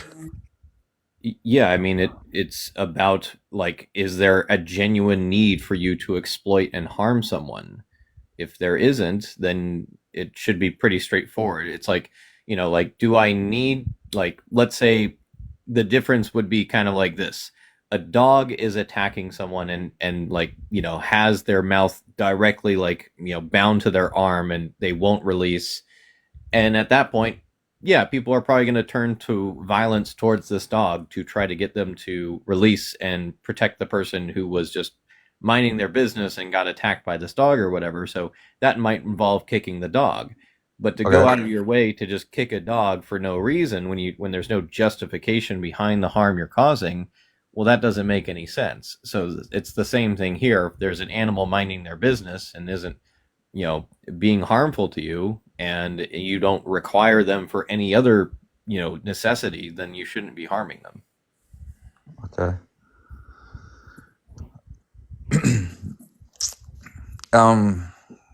Yeah, I don't know. It's just like I say, it's a way of life. Like I grew up with it, but I've also like I don't know. Like I said, it was always you don't kill something unless you're going to eat it. So like if you're out hunting with a 22 and you see a squirrel, you're not going to shoot the squirrel because you're not going to eat it. But if you see a partridge, you shoot the partridge, you eat the partridge, and Well, yeah, you would not need to, take their lives. Like, I can understand that you grew up with it. Like, Ben the vegan farmer in chat, I think Ozark, a number of other people grew up hunting as well. And they put their guns down for that purpose many years ago because they made the connection and realization that, I'm causing harm and it's not necessary. I shouldn't be doing this. It was just an innate understanding at that point. So just because you grew up a certain way doesn't mean that you're pigeonholed and you now have to remain that way forever.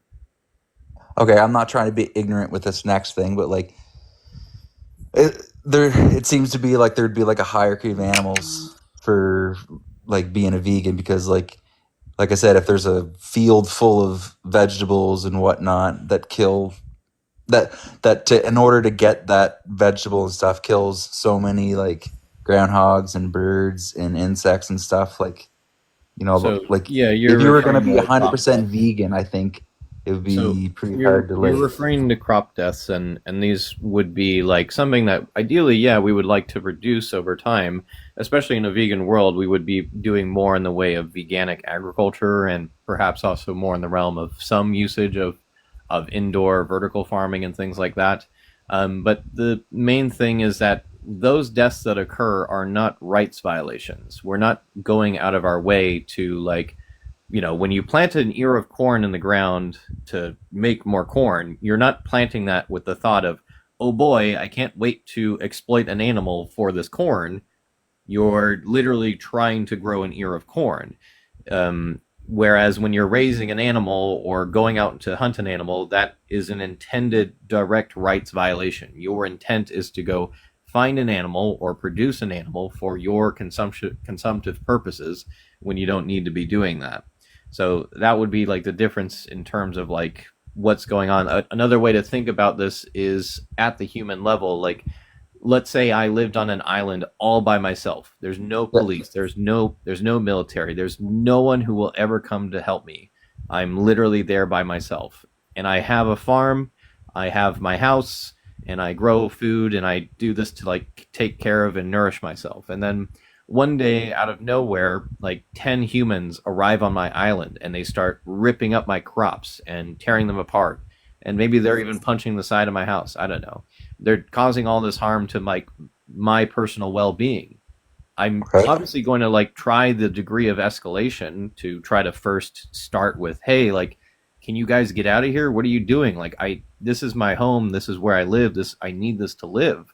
And if their response is to be, completely silent and not respond to me, I may start like with the act of like initially like maybe pushing them and doing what I can within practical reason, and then eventually, yeah, it could get more violent if they are not listening and they're still affecting my livelihood. I may opt to just like get up and leave potentially, but also if I don't have means of leaving or whatever, then yeah, like I'm effectively just doing what I can to protect me, my livelihood, and all that. So that's why when it comes to crop deaths, like, yeah, like in a vegan world where farming is performed by vegans, that would be the route of escalation where we would be, like when Ben, he had a video the other day where he had some rodents that were like around his house, his farm, or whatever, and he had a non-lethal trap to first capture them, and then he took them far away from his home and let them loose. So, vegan farmers who understand these things do their best to reduce their impact on these incidental deaths that occur, but they are not going to be like when incidental deaths do occur, they are not the same thing as a direct rights violation. Yeah, I get that point. Would you mind if I just made a couple more points? Not trying to be ignorant or anything, but just in trying to see your perspective of it. Sure, yeah, if you have questions on it, that's, yeah. Okay, like for the people that live in a place where it's winter, like all year round, and that's how, like, they eat meat to survive, right? Yeah. Do you think their way of life is like bad? And if there was an opportunity for all those people to come live in a place where they didn't have to live their way of life that they lived for thousands of years, would you be in favor of that? I would want them to first understand the merits, like, because I think forcing people to do things is not a good way to do it, because it leads to misunderstanding and problematic takes where, yeah, like we took all the Inuit people living in the far north, picked them all up and dropped them in, like, I don't know, Southern California or whatever the heck, and said, here, now you can have vegetables all year long. You don't have to harm any animals. Well, because I didn't talk to them and convince them of why this is an important thing to do, they're not going to take that as a good thing. So it would be like the variance of if I went to an Inuit group and I said, hey, here's why veganism is important. Here's why you should consider, like, yeah, I understand that you're living in the state of, or this condition, and it comes with, like, essentially necessity for you to exploit animals for certain periods of the year, especially. So with that understood, and like, going back and forth, and like maybe eventually I reach out, and like 7 people that I spoke to in a group, they come up to me and they say, hey, I really like what you're saying, and that makes sense to me. I would really like to not have to exploit animals anymore, but yeah, it seems like it's impossible to do that while living here. And it's like, well, yeah, I mean, sometimes a portion of this could be working within your means to initially, yeah, you might still have to stay here for X amount of time, and maybe when an opportunity arises for you, you could move somewhere that's more hospitable for, plant agriculture or just delivery of plants year round. There could also very well be like a future in which, yeah, we could perhaps outfit places or regions like this with things like indoor vertical farming, where if, yeah, we had the potential for, enough energy production and stuff like that, then yeah, they would just be able to still produce enough crops year round, even in those kinds of locations. So it doesn't always necessarily even need to entail moving, but I think an important aspect is first getting people to understand what veganism is at its core, and then getting them to be on board with that idea. And as soon as they are, then yeah, someone in that position, it's going to lead to one of two routes: either A, like probably eventually moving somewhere more hospitable for it, or, and again, this would be under their own free will, or two, yeah, maybe an incorporation of indoor vertical farming or something like that, where they could live there still and get plants year round. Yeah. No, I get that, man. I just, like, me personally, I just think, like, over time, life has obviously improved, like, for people, like, living in cities and, having access to food. But, like, I just think veganism is a product of, like, life becoming that easy. Because I think before, like, the Industrial Revolution, and when you, like, had to, you had to struggle to survive, I think it was, like, in the spring, you plant your garden, and in the fall, you harvest your garden. But in the wintertime, in order to survive, you need the meat and you need food. And that's what meat is. It's food. But I'm also, at the same time, I'm sorry, I just want to finish. At the same time, like, I am against animal cruelty and, like, what I view as animal cruelty. Like, I think zoos and places like that, I think that is like an atrocity. Like having a friggin' animal kept in a 4x10 cage against their will, I think that is terrible. But I think a father that goes out and kills a deer to feed his family over the winter months, I'm completely fine with that. And that's just my opinion. I know you don't agree with it, but I don't know. I just think meat's there for people to live. And I just know want it to sucks mention for the really animal, quick. but I just want to mention really quick that before the Industrial Revolution and before the expansion of factory farming, people consumed like less meat than they do now because of the availability of resources and production and stuff like that. So I don't think that that's really. well, depending where you were, like if you don't mind me asking, like where do you live? Like someplace where there's never winter? Me, right now, we have winter here. I mean, right now, the weather outside today is consistently in the 20s. Okay, but mean, do you understand that like some people that if they did not eat meat, they would starve to death? Well, I already addressed that earlier and said that Yeah. this argument isn't for them, though. That's a statistical Well, you could outlier say in that the like I population. live in the boonies, right? So like Where it's do you not live? like I need to go out and shoot something, but it is a lot cheaper than going to. Do you shop at a grocery store? Yes, I do. So the difference in cost isn't really that quantifiable, and the difference in harm isn't really that quantifiable. But if I could go get a deer and it would sustain me for like 4 months and not waste anything of it, and it You're costs not an only $8 license. you're not only eating that deer, and statistically, plant-based diets are significantly less expensive when you're trying to get the same nutrition. Okay, what would you say to the people that like think that a carnivore diet is like the way to go and it's healthy? Well, there's no scientific data that has actually demonstrated it to be healthy. Where there's tons of scientific data available that has compared overall whole food, animal inclusive versus plant-based diets that have consistently demonstrated that plant-based diets are generally have less risk factors, like significantly less, from all-cause mortality to stuff like cardiovascular disease, type 2 diabetes, obesity, and different types of cancers and stroke. Yeah, I'm not educated enough to debate that. On the necessary thing, or like pointing like like pointing to the past as like justification to continue something now, like I know where you're going with this. I know well, what you're gonna say. well, no, just the idea of like, oh, like in the past people needed to in these certain areas they needed to consume meat to survive through the winter. It's like, well, yeah, at some point humans were nomadic and they had to like travel south during the winter, or well, depending on the hemisphere, north during the winter to escape cold temperatures, so that they didn't, ideally they did this to escape freezing temperatures. So like we live in a modern society where we have advantages that people in the past didn't have. So it doesn't matter that like you could point to cases of people in the past that had difficulties, but the point would be if someone lives within the fairly standard means that a lot of people have now to avoid the consumption of animal products, then that's what they should be doing.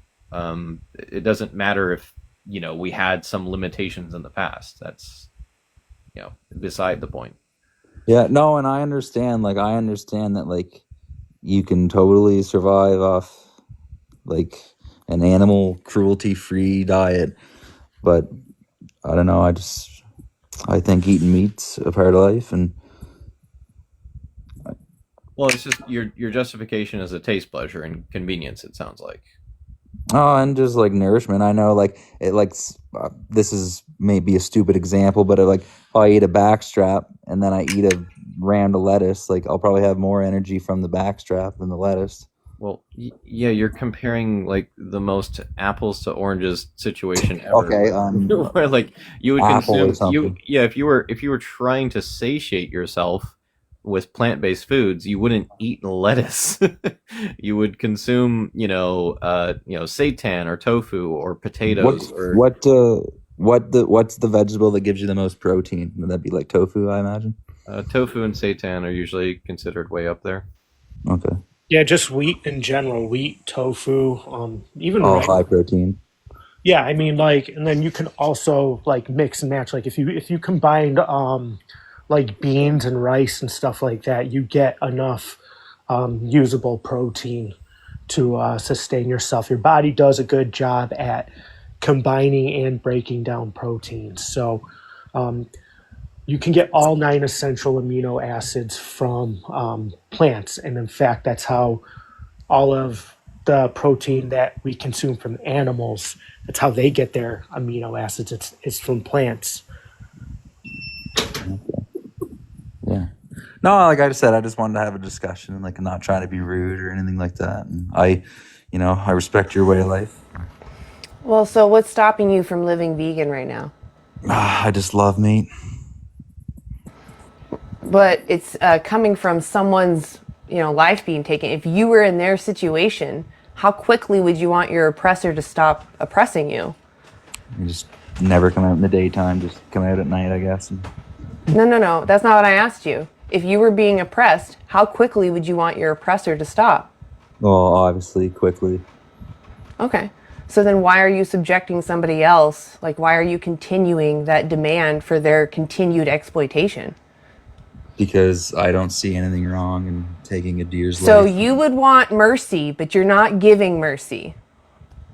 But like, obviously, animals don't have the same rights as people. People are, like, top of the food Doesn't chain. matter. I mean, even in your own religious texts, the Bible, like there's still consideration to avoid needless harm towards animals.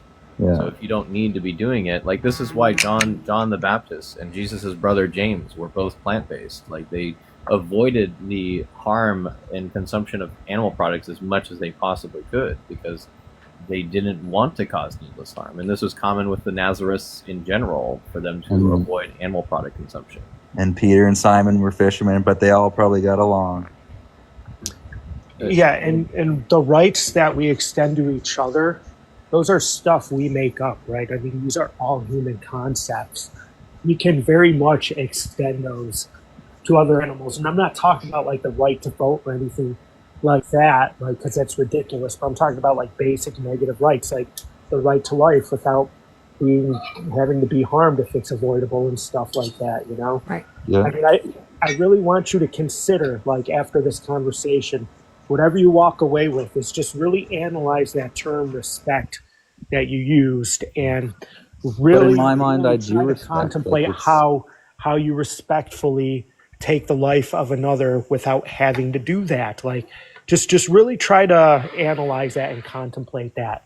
Remove like as much of emphasis on humans and us versus them and the speciesism from it. Just look at it as you as an animal and them as an animal, like the necessity out of it. Like, how do you actually like define that as respect? Okay. Can I, and this is just one example, like I always thought about, like, I remember I seen this deer get hit by a car, yes? And Yep. it clearly broke his neck, but it was sitting there suffering.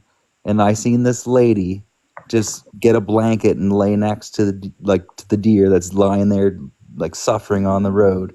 And it's like putting a bullet in its head is is more mercy than laying there thinking that it's going to survive. Like I'm just saying, like, No, sure, we can people make that an hunt and ethical stuff, they're not argument like for You're that. talking they're not about you're cruel. talking about a mercy situation. Yeah, I mean, we can We're make an talking I know, about but like I someone said, it's a who's stupid healthy and point. thriving and just living their life and then needlessly taking their life. That's a completely different take what you're referring to. And vegans are in favor of ethical euthanasia of like companion animals or even wild animals that are in despair and pain that can't be resolved. Yeah. Like we're not against that. Veganism is not an anti-death movement. We're an anti-rights violation movement, and we Yeah. are a movement that is for the betterment of animals, not a movement that is just like only seeking for like number of deaths reduced or something like that. Though that does still happen, but that's not like our ultimate goal. Our goal is reduction in rights violations. Yeah, like I said, I just wanted to hear your opinions on it. And like, I don't know. I don't think eating meat's a bad thing, and Well, you haven't really laid out. I was gonna say, have you even been listening? Yeah, but like I don't agree with it. Like I think like What don't you agree with? Okay, we're just gonna go to the ultimate question here then. What's the morally relevant difference between animals and humans that if I were to either add or remove a trait to a human, it would now suddenly make it okay to exploit and harm that human? I just think, well, like comparing humans to animals, like humans, like there's hierarchy. Like it's the humans, like you can't like it's. I don't know. Well, what's there for us that if we took it away or, added to us, whatever it happens to be, it now puts us on the same level where it's now okay to exploit, this person. There would never be a situation where a human could exploit another human and it would not be okay. Okay, but but there has to be some difference you're saying is existing between humans and animals. So what is the trait difference between humans and animals that makes it okay to, needlessly cause harm and exploitation towards an animal but not towards a human? Well, like I said in my position earlier, and I think it's, I don't know, I'm not very good at explaining it, but I just think to compare a human to an animal is like. So is the trait simply Homo sapien? The difference, you mean? Yeah, is the trait difference simply the statement of they are Homo sapien? Well, for one, I think the thought, like, look at. I'm trying to like talk without sounding stupid. Fuck. Humans have the ability to create things. Like, look around, there's cars and everything invented by humans is like incredible feat. I don't think an animal would ever do that, and I think they were put here for a purpose. And my purpose is obviously we have to assess those things by an individual take. So if there's an individual human who lacks any capability for intelligent thoughts, especially at the scale of like creating things, well, then they still have the same right to life as like the other humans. Right. So then is the trait Homo sapien? Is that what you're saying the trait is? The trait that where life's more valuable? It makes it okay to exploit and harm, animals, but not humans. The trait that you're associating why it's okay is simply, again, the fact that they are Homo sapien. Well, I think there's a big difference between exploiting animals and using them for what. Boo Boo, can you answer his question instead of deflecting? I'm trying to think. You're not though. You're just. It's because I almost feel like it's because you know where he's going with it, and you know that your hypocrisy is gonna be exposed. Oh. Keith, can you repeat the question? Yeah, I mean, what's the morally simplify? Try to simplify it, like for like a. Easy to understand. There's a difference between. You're saying there is a difference that exists between animals and humans. This difference makes it so that starkly you say never exploit a human ever for any reason where it's not necessary. And then on the other side, for animals, well, if you like the taste of meat, go ahead and exploit them. That's cool. So what is the difference between these two sentient beings? The human and the non-human animal, that makes it okay to exploit the human animal but not the non-human animal. Or sorry, turn that around. Exploit the non-human animal but not exploit the human animal. I'm just having a tough time understanding. I'm sorry. Let me try really quick. You said that we can't compare humans to non-human animals. Why is that? Like, what specifically makes that a logical statement or a position that we can't compare humans to non-human animals?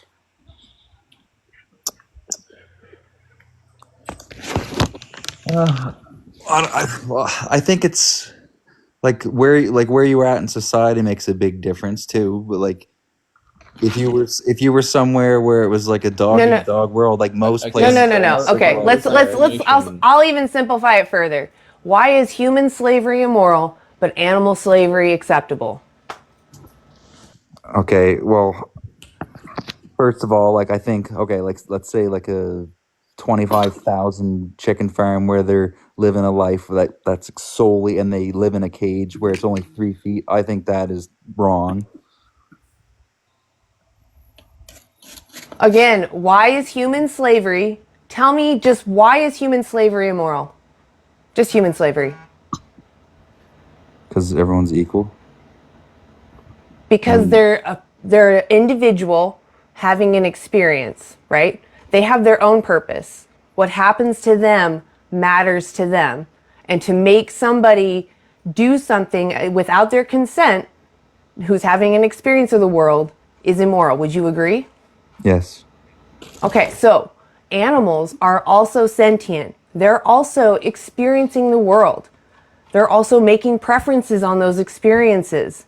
So what is the difference is what we're asking. If we think we're morally the same, we think animals feel pain just like us, since we know we can thrive without using them, we're standing up for them because they're sentient beings that deserve freedom just like we do. Okay, but like I think human carnivore is the same as like a friggin' coyote or something like that eats animals Humans too. are Like not carnivores, and anyone who chooses to eat that diet is omnivore then. making Omnivore, the sorry. choice. Again, Okay. it doesn't matter. We have evidence that humans thrive on a plant-based diet as long as they're getting all their nutrients. And But I some people understand that's think they scary. thrive with the carnivore diet. It So doesn't matter what they think, and it doesn't matter. They have a victim at the end. Do you understand that a carnivore diet creates victims, period? A vegan diet does not create victims. We avoid exploitation on purpose. Can I just ask really quick to kind of keep it on the point? You said that because humans are equal. Can I ask you what makes non-human animals not equal to humans? Like what uh, specifically? hmm, That cannot be applied to humans as well. okay, can you repeat the question, please? You mentioned that like slavery is bad because all humans are equal. I'm asking you what specifically makes not human non-human animals not equal or not worthy of that consideration of equality with humans. Because they're animals.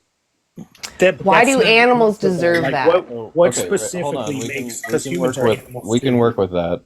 So you're saying that again was my point to you earlier. So you're saying the trait difference is that the trait is that we are Homo sapien and that they are not. That's the trait difference you're quoting? Okay, yes. Okay. So first of all, I will explain or go into it further, but just firstly, this is kind of like the circular reasoning of like number of other things. Like it's kind of like proving the Bible by quoting the Bible. Like it doesn't like you can't prove something by quoting the source itself. It doesn't really work like that. But regardless, we can still kind of like discuss this. So in a hypothetical, right?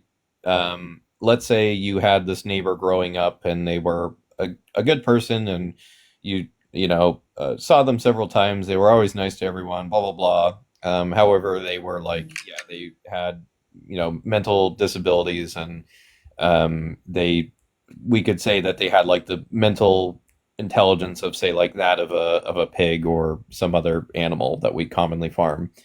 And later on in life, they have like a medical scare and they have to be taken to the hospital to be reviewed and assessed. And while they're there at the hospital, the nurses and staff, they're like, geez, what the heck? Like their organs are completely different. Like it looks nothing like us. And then they look at their DNA, like they don't have like a double helix DNA strand. They have like a quad helix or something crazy.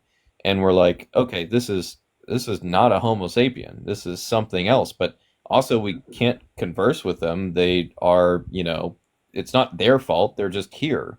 So if this person is not Homo sapien, is it now okay to exploit them even though they've done nothing wrong? They haven't harmed anyone. They assess them and they ensure that this person is not a harm or threat to anyone else.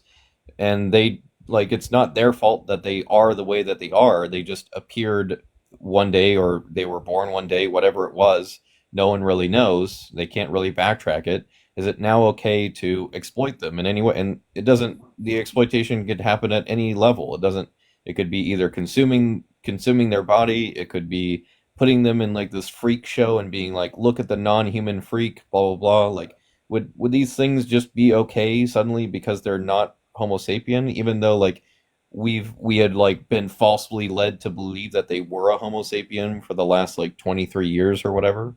Well, that specific example that you gave, no, obviously, because Right. So then the trait difference would not be Homo sapien because but we people do can. have like I don't know. I'll speak for North American culture. Like, there's you'd never eat the dog or the cat, or and I know there's a line that's crossed where Yeah, those are all arbitrary lines, just like how it would be arbitrary for someone to, let's because we talk to people all day long who are from North America and don't have that view. They're just like, yeah, it's like whatever. If someone wants to eat any animal, it's totally fine. There's plenty of well, people that we talk to all day long that have those opinions. So in that's their pretty opinion, wild.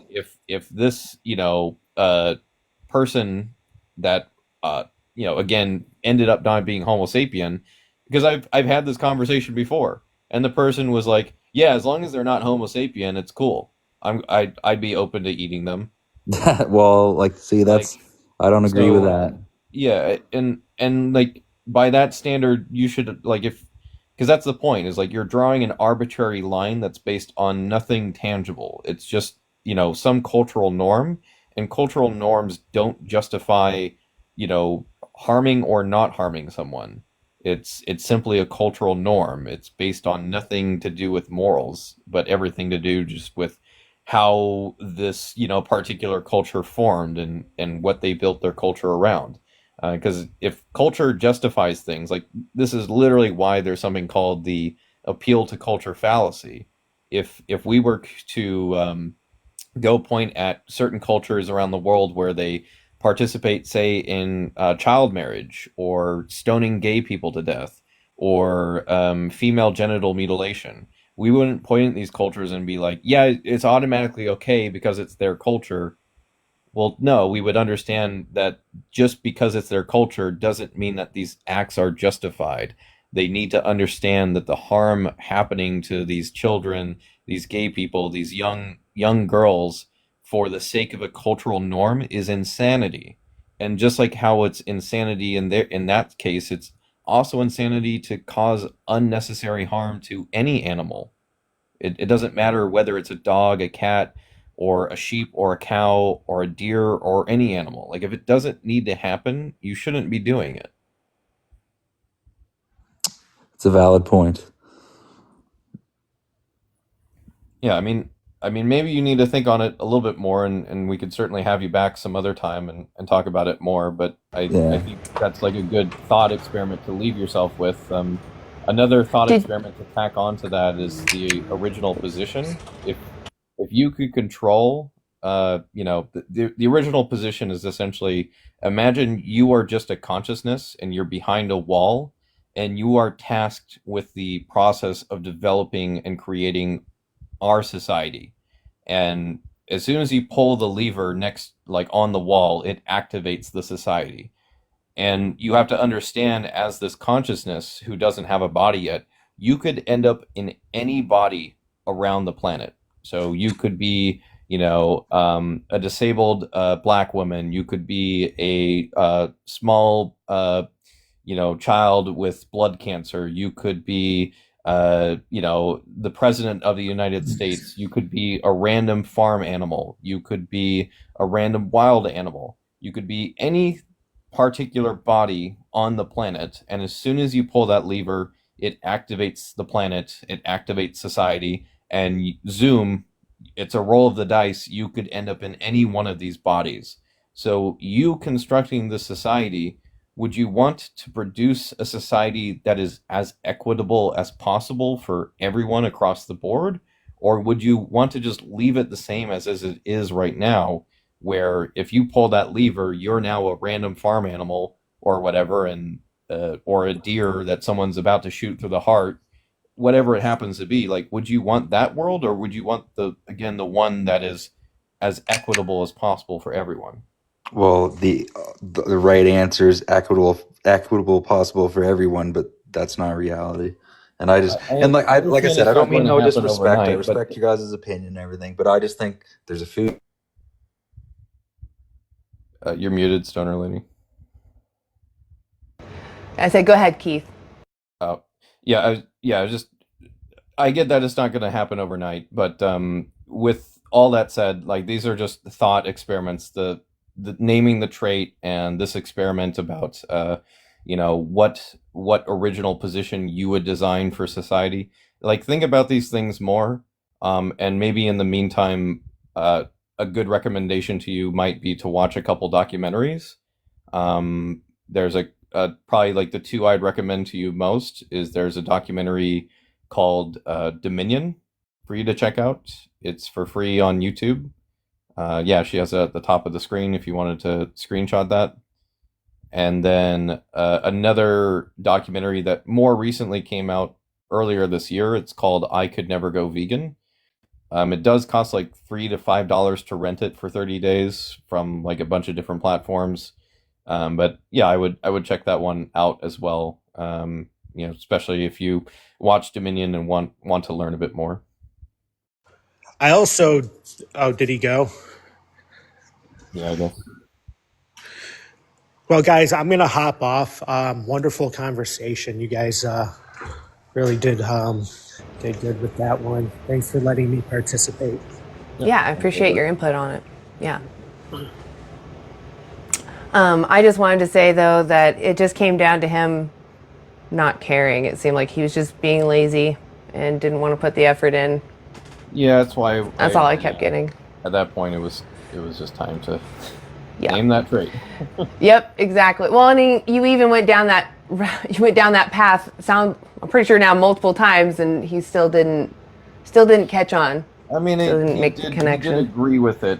He understood or was accepting of that stance. So, I mean, I'll take it as. Hopefully, he watches the documentary. Yeah, I was gonna say. Hopefully, he watches the documentary as you mentioned. I haven't watched the I Could Never Go Vegan one yet. I have it on a tab, but I know it's gonna make me cry, so I have to psych myself up. It is an easier watch than Dominion for sure. It okay. It definitely has hard scenes in it. Yeah, I mean, I'll still cry at those scenes. But yeah. Dominion was just so hard, just because I didn't want to change my habits, and seeing that was heartbreaking. I didn't want to demand that anymore. Yeah. No, but I think as Andy would say, like, a couple holes were maybe poked in his blindfold there. So. Oh yeah, I think you absolutely you both got to him. Yeah. Planted some good seeds. Is it Murder? I always forget how to pronounce your name. Murder Levend? How do you say your name, or how do you want to be referenced? The same way you did it last time, remember? Schmurder? I just called you Schmurder last time. Yeah, okay. I wanted to see if you guys had a spot so I can join your guys' panel. Yeah, absolutely. I don't have any other requests right now, so we might just have to make small talk for a bit or whatever. But I haven't seen I Can Never Go Vegan. Where did you say I can find it at? Yeah. I found. Go ahead. If you Google it, they have, like, I think the 3 places it's on right now would be Amazon, Apple TV, and Vimeo. I think maybe it's on another source now. But. I purchased it on YouTube as well for a couple of bucks. Oh, okay, yeah. Oh, it's also on Fandango for $2. Yes, nice. Perfect. Okay, thank you for that recommendation. I've never seen it before. Yeah, it just came out this year. It's pretty damn good. I like it just because it covers so many topics that we end up discussing, like, kind of like leads and trails in with, like, the initial topic of animal rights and whatnot, and then so addressing the why and then jumping into the how and the practicality things after that to kind of, like, really explain things front to back. But the first one that I ever seen was Earthlings, and that changed my whole life. Yep, same. Well, I have a guest in there. Do you guys should we take him up? Yeah. All right, come up, Tony Frog. Hey, are you over 18? Yes, ma'am. I'm 48. Perfect. Why aren't you vegan? Just never had a need to be a vegan. Do you know what veganism is? I do. Yes, I've Tell. spoke to Ben, the vegan farmer. I really, really like him. Oh, okay. Him and I have had some conversations before. So I understand both sides of it. I really do. I get the morality of it. I completely understand. Um, so I just do have some. Oh, go ahead. I'm sorry. I didn't mean to interrupt you. Oh, I mean, if you have questions, I'd love to hear them. Well, so I guess one of my main. So we do a lot of management, a lot of wildlife management. Unfortunately, this doesn't um, this doesn't relocate these to somebody's house or to a sanctuary or things like that. I'm talking about the 6 million plus wild hogs that are inhabiting 35 different states. So they take a lot of agriculture away. They mess up a lot of farmland, and they are being eradicated. I am one of the ones that harvest these. We do. Can you define veganism for me real quick? Well, to my knowledge, I wouldn't know the exact definition. But mine is to have a plant-based diet, not exploit animals in any way. Animals are considered a sentient being. They have Considered or they are? They are. I'm sorry. They are. Oh, that's fine. I just want to make sure I understand your thinking. It's fine if, however you speak. I just want to make sure I understand. Yes, ma'am. Yeah. So what I want to know, basically, and I'm being as respectful as I can. I didn't come here to be rude. What would a vegan or the vegan society, I guess, I don't know. What would y'all have us do with these 6 million hogs? I would have us. I mean, I'm not a conservationist to start off with, so I don't have professional opinion. But in my personal opinion, I would hope that the conservationists would use non-lethal tools in their toolbox before turning to violence. So, like birth control or habitat management, those sorts of things. The only reason why those hogs are out there is because of animal agriculture. So if we even took away animal ag, we'd have room for wild animals to expand. They wouldn't be an issue for us. They wouldn't be an overpopulation issue. Okay, so the way that we manage it, and I appreciate your opinion on that, or how you put it, how you would. The way that we do it is we unalive the female hog, because the female hog is the one that bears the most. Right. That's why I suggested birth control. Right. So let me see if I'm understanding. How would we do it less than lethal? How would I mean, you guys. I just said birth control. You guys already do like big scale trapping. Like I've seen all the videos where these hogs are trapped with bait tools, and then like it's like a big netted fence thing that it's like kind of like in like a circular shape when it's activated or whatever. So yeah, but the difference is like when they activate that trap, like out come the guns, and it's like kablow, kablow, kablow, rather than like looking at what options could potentially be done in terms of relocation, like deferalization, because these feral hogs initially came from hog farms, and they referaled themselves, in a matter of months, because that happens very quickly. And then, the deferalization can also, come out at the other side. So, yeah, the thought would be basically, capturing them and taking them to whatever sanctuary systems might exist. That would be the ideal. But yeah, like to her point, like we should be exhausting like a number of things. So like basically long-term ecological approaches, which would be habitat modification, food source management, barrier installation, reduction in edge zone habitats, fertility control, predation restoration, relocation efforts, vegetation, ecosystem management, behavioral deterrence, like all kinds of things that are nonviolent before, maybe because like I would maybe be more on board with this if like we had, conservationists like Jane Goodall who are ethically opposed to hunting as the initial means of controlling certain species populations.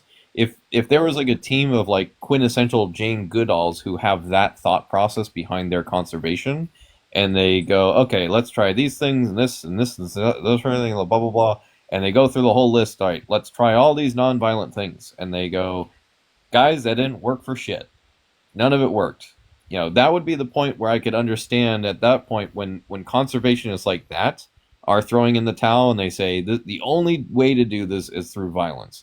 That would be more of an understandable take, but I don't think that has been done, especially with the vast majority of, these species that get listed as overpopulated and whatnot. The other thing is, I really want to point out, like, ultimately, the very first thing that a true conservationist would advocate for before anything else, if they're paying attention to the science, is the complete elimination, or at bare minimum, the extreme massive reduction in animal agriculture, both in the US and globally. Like the immense amount of resources devoted to raising livestock contribute significantly to deforestation, resource misuse, land degradation, greenhouse gas emissions, habitat destruction. All these things undermine the efforts to conserve biodiversity and promote ecological balance. So, dietary changes can deliver environmental benefits on a scale not even remotely achievable by hunters. So moving to a system, for example, where everyone excludes animal products within their diet, that would have a net reduction in agricultural land use by about 75%, and additional reductions in greenhouse gas emissions by 50%, acidification by 50%, eutrophication by 50%, scarcity weighted freshwater withdrawals by 20%, and the biggest factor too on top of this, everyone wants to talk about invasive or overpopulated species, but no one ever wants to talk about endangered species. We have 86% of the 28,000 species known to be at risk of extinction. About 80% of the weight that's affecting them in terms of their likeliness of going extinct is animal agriculture. So we really very much need to address this if we are really caring about conservationists or conservation efforts, because if we want to talk about the most invasive species on this planet, it's cows, pigs, and chickens. By far. So I have a question for you, Keith, and I appreciate what you're saying. Who is going to? So this is a multi-part question. So basically, so my side of the fence, which is non-vegan community, I am an omnivore. So what we would do is we would think that this species of animal we're talking about, hogs, has invested. I mean, it's just absolutely tearing up the ground, the farmland. Our best efforts are to unalive these and then harvest the meat. To my knowledge, I don't know of any place that will take 6 million feral hogs. So also what we're talking about, you said that maybe birth control, Miss Stoner lady, you said birth control. So we catch the sows in this pen like Mr. Keith was talking about, and then we go in there and we sterilize this pig, basically. Is that what you're talking about, Miss Stoner lady? Sterilization, it could be an injection like the PZP vaccine, something equivalent to that. Exactly. So then we would turn this hog loose, let it live out its days, and then it's going to end up unaliving, which every animal does, every human being does, and then it's going to contribute to the coyotes are pretty much going to eat this animal, which is okay. Now, basically, what happens is when we unalive these hogs, we don't leave most of the time. A lot of people don't just leave them laying where they lay. These are going to homeless shelters. They are going to food kitchens. They're their skins and their hides are being made into gloves and clothing. You're doing mostly. This animal is being taken care of. There are several hogs in my food. Okay, so I want to take this back a step. Do you agree that animals are sentient? I agree. Okay, so you agree that they're having an experience of the world and making preferences on that? I'm sorry, And that say they that part again. they're having experiences of the world and they're making preferences on that? Oh, of course. So yes, Okay. And what happens to them matters to them? Sure. Yes, it's a living Okay. being. So the issue is that you still see them as a resource instead of as a sentient being. Right now, you're admitting you do see them as a sentient being, but then at the same time, you're talking about them like they're a resource for you to exploit for food and clothing when you have alternatives, which is our point. You shouldn't be looking at what can I get from them. You should be looking at they're a living being just trying to survive. You know, they don't have an intention to ruin your farm. So the best thing we can do as moral agents is to protect them from harming us because they're just trying to go about their day and survive. So what we can do is best set up their environment or protect them or, limit their numbers in their best interest without trying to unalive them first and without thinking, what can I gain from them? Do you see the difference of our mindsets? Okay. Yeah, I get it. And I do also understand the cost aspect that it's cheaper to unalive them, but does a dollar price justify unaliving? It's taking someone's entire experience away from them. Well, what I would like to know, and this is a serious question, there's no sarcasm in this at all, and I'm taking a lot of crap from the chat, but I don't care. I'm here to speak to you guys. Oh, don't look at the chat. Don't look at the chat. There's always trolls in there. I try not to look at the chat. I'm starting to get a little offended by people calling me a liar and stuff, so. I just wouldn't listen to them. But anyways, this is a serious question. If I'm to round up, let's say 1,000 hogs, is there a part of your community that would have land that could take these and or is there any help or resource? Are you so I take it that you're one of the conservationists that's in charge of taking care of these hogs, right? I think you said that at the beginning too. Yes. Okay. Ma'am. Do you work with other conservationists? We do, as far as for other different types of animals. Could you guys work on a plan that would not have to rely on unaliving them? Yeah, it's actually a monetary thing as well. Unfortunately, is money worth more than someone's entire experience? Like, I understand that it's cheaper to just take their life out, but is that your only tool in your toolbox? I mean, one thing you guys could maybe invest in as conservationist groups would be to work with your local and state and even federal government legislature to try to look at what allocation could happen in terms of funds. Like, hey, like we have XYZ problem and we need to deal with it, and we have a route that we think will be more effective or whatever it is, blah, blah, blah, and looking at what funding or what, community outreach options exist in terms of like, potential farmland or other things like that where, these hogs could be taken to be, like, I guess, taken care of, and then remove the aspect of deferral them essentially over time. But I mean, that would be like the best option, I would say, in terms of like managing the population in a more ethical route that can be done, like, I guess, directly. But like I said, like there's many other, like, because like these animals, like invasive species more so pertains to when a species is now encroaching on human like components, if you will, like, when they start encroaching on farmland and destroying crops and things like that.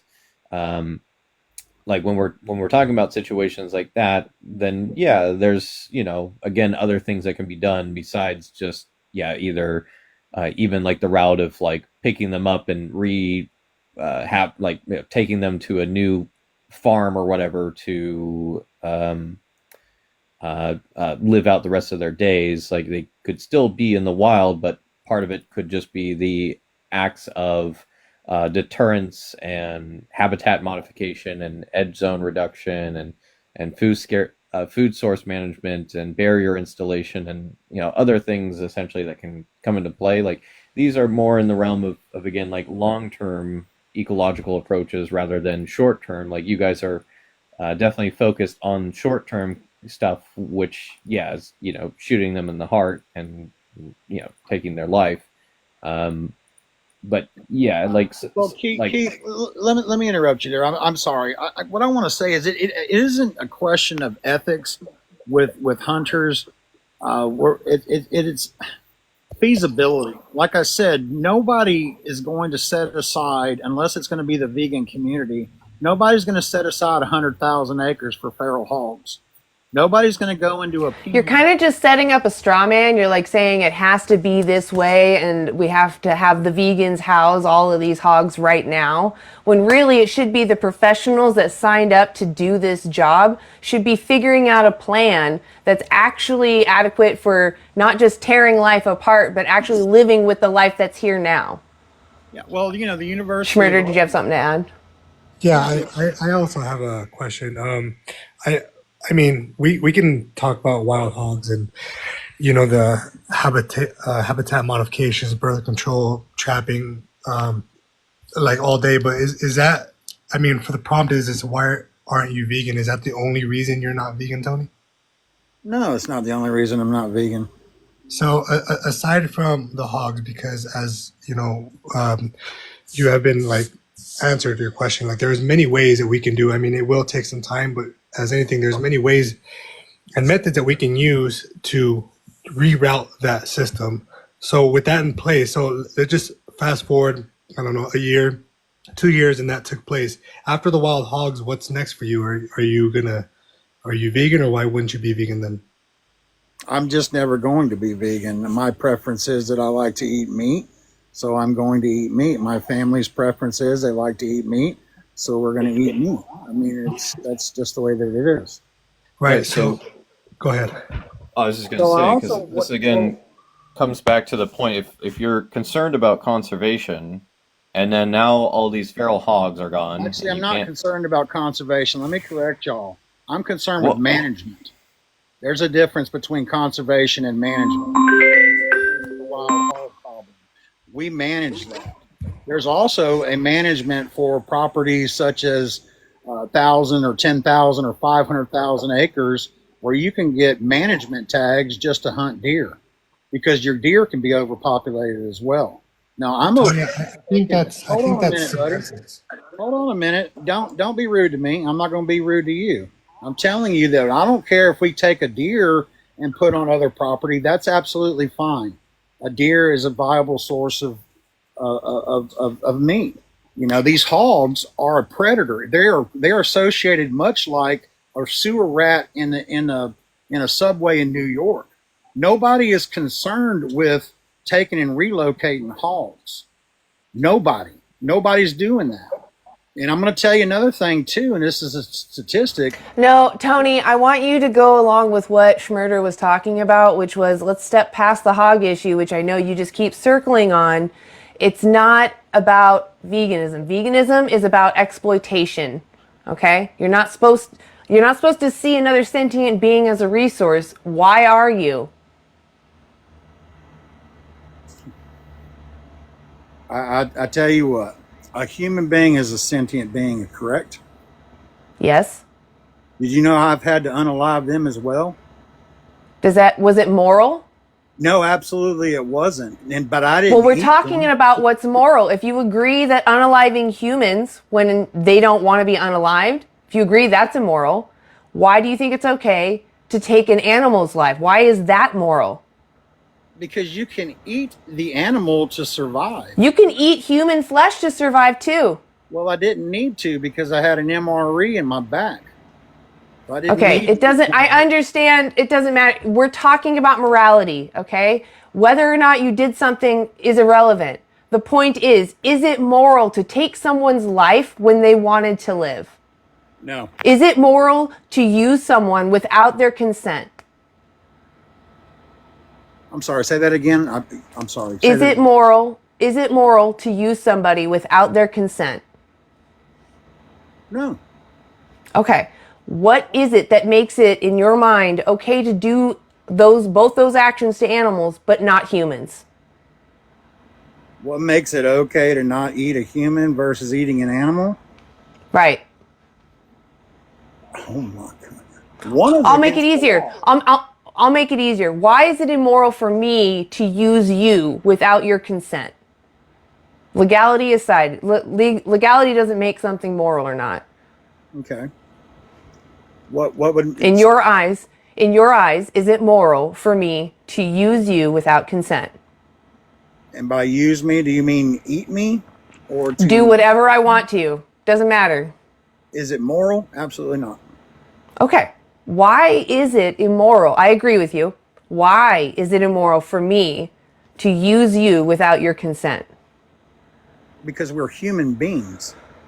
Because you're a subject, having an experience, making preferences. You care what happens to you.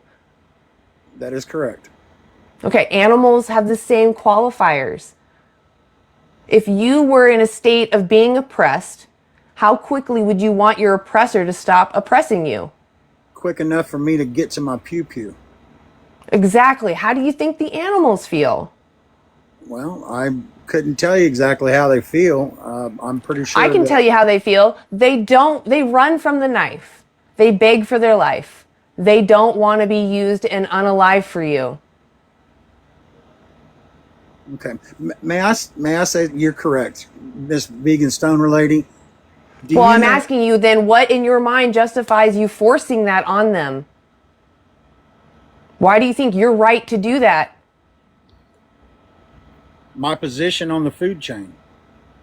But you even said if someone was oppressing you, you would want it to stop as soon as possible. That's correct, because I can fight So back. you're oppressing someone and you're not providing the same mercy that you want if you were in their same situation. Do you see the hypocrisy here? Do you see the injustice that you're forcing on somebody for your trivial taste pleasure? Okay. May I ask you a question? I do, yes. I see it. For sake of the argument, yes, ma'am, I see that. I appreciate you responding. Go ahead. May I ask you a question? Yes. Off the top of your head, do you know how many vegans inhabit the earth? It's 3%. I don't know the number. It's like 1 to 3%. 79 million vegans. Do you know how many human beings in total inhabit the earth? I just told you that vegans make up 1 to 3% of the whole world population. I'm aware that we're very small. Can I offer some counter evidence for you that since we're so minor in the population, look at all the vegan options around you. Those weren't there like 10 years ago. Okay, I understand. Just with the 1 to 3%, we've made this much change. Imagine if there were more vegans, if we were at just 10%, the options we would have available to us. I didn't mean to interrupt you, but Tony, I have a question. Go ahead, Schmurder. What does the amount of the vegan population have to do with the question that you're being asked? Well, I'll tell you, out of the 8 billion people, that's B as in Bravo, 8 billion human beings on the planet, 79 million of them are plant-based and have a vegan point of view on things. So what it is this is you don't ever see anybody like me telling you, why are you not a carnivore? Tony, that's called an appeal to popularity, and it's a common fallacy. So it's a fallacy that there's 8 billion people on the planet that eat meat and only 79 million of you are plant-based? That's a fallacy? It's a fallacy that you're saying what you're doing is right because it's popular. Oh, okay. So today Donald Trump becomes president of the United States. Is it because he was popular or because he was voted that way? So Tony, maybe I can give you an example of a appeal to popularity fallacy. Let's say you're at school, right? Remember when you were a kid. And imagine like the whole class, they're like bullying the kid with glasses, the whole class, including you, right? And the teacher comes in and they say, hey, why are you bullying this kid? And your defense is not like anything about whether it's right or wrong to bully the kid. It's just, well, everyone was doing it, miss. It wasn't just me. Everyone was doing it. We learn as kids, right, that that's not a justification. Just saying like, well, lots of people were doing it, so therefore it's okay. That's what's called an appeal to popularity fallacy. You're not actually debating the point itself. You're just saying lots of people went along with it. And if we're to say that that's a logical argument, I mean, you could look at every justice movement in history. You could look at, all kinds of widespread injustices where there was a small group of people who were speaking up against that right at the beginning. And by your logic, just because they're small, like, maybe the suffragettes, let's say, oh, they're small, and there's lots of people who are just going along with the subjugation of women. You would argue, oh, because that's a small group against it, then they're not valid. It doesn't make any sense. I see exactly what you're talking about, and I appreciate that point of view. So would it be fair to say, based on what you said to me, Ms. Vegan Stoner Lady, and everybody else, Smurder, that I am immoral? Well, that's the question that we're asking you. So I think for morality, right, we know that as a society, your moralities have to align. I mean, just as we were saying, I mean, like 60, more than 60 people are unalived around the world an hour. So that's more than one person a minute. That doesn't make it okay, right? So the question is, we're trying to see where other people's morals align and they don't align. If you think it's hurtful to do this to one person, but not this to the other, just because the majority of the people are doing it to the other, that's a question that you need to ask yourself. Do you think that's immoral just because more people are doing it to the other person? Well, Smurder, I appreciate that there, but I'm asking you a question, and Keith, if you come back or if you can hear me, and Miss Vegan Stoner Lady, am I immoral because I eat meat? Am I an immoral person because I eat meat? Yeah, on this issue, you are immoral, yes. Okay, so my 10-year-old daughter is an immoral human being? I don't think morality... Immoral? Well, on this issue, yes, if they're not vegan. So I don't think morality is not like... Obviously, there's loads of different issues in the world. We can't tell, your stance or your behaviors on other moral topics. But on this topic of oppressing and exploiting animals, yes, you are immoral. So my family is less of a human being and less moral than you because we choose to eat something different? It's got nothing to do with being less of a human being. Yes, because if I am immoral and you are not immoral, then I am a lesser human being based on your definition of moral. Tony, stop becoming a victim. Stop becoming a victim. I am not a victim. I am part of... You're making yourself a victim. No, I'm asking. You're trying to put words in our mouth that we're saying that you're less than human, which is not at all what anyone has said, and that's very offensive. Less than human. I said it's offensive. No, it's offensive that you're trying to be manipulative and make it sound like we are dehumanizing you. That is disgusting. You did. We did not. No, Tony, we did not. Tony, what you're doing, knowingly putting an animal through exploitation and oppression, that is immoral. Your 10-year-old daughter is a moral patient. She may have some idea what morality is, but she doesn't fully understand it, and she's under your guidance. So actually, it is your immorality feeding her that. Do you understand now? You're immoral for exploiting and oppressing someone for your benefit. You're muted, by the way. Also, I want to add, Tony, so you having a moral, like small practices doesn't make you less of a human being, because vegans don't claim to be perfect. There's maybe some immoral things that vegans do on a day-to-day basis. We're specifically talking about this moral subject, whether you can decide on it to be moral today or immoral today, is what we're talking about. Well, I'll tell you what, I've always been considered a pretty good human being, and I'm not going to let 1% of the Earth's population tell me any otherwise. Well, let me ask you a question, Tony. So, back in the day, history has changed, and almost all the time, history changes by starting with a few people. When it came to slavery, when it came to other countries doing rape to women and men. So do you think, let me ask you a question, if as the future grows and the vegan community grows and it becomes more popular and more popular, is your stance going to be defined by that? Now, I do what I want to do when I want to do it. I eat what I want to eat when I want to eat it. And I don't listen to anybody to tell me anything other than to tell me not to break the law.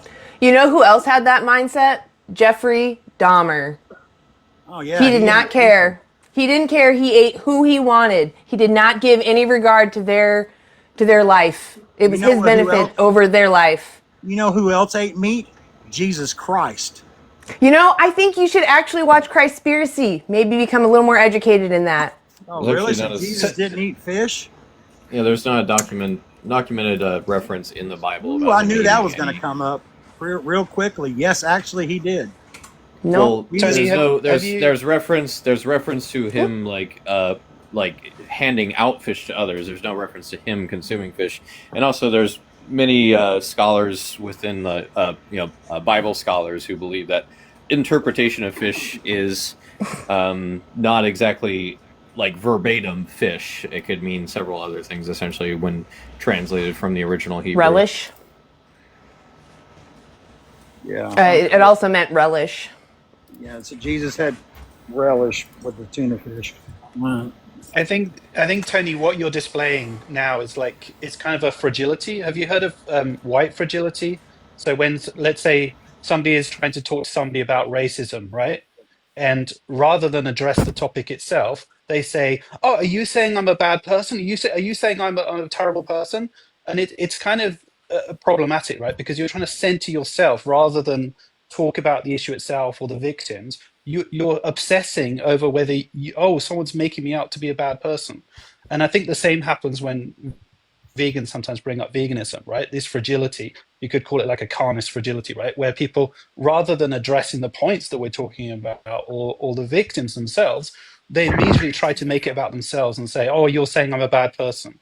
Like, it's not about you, so try and decenter yourself from the conversation.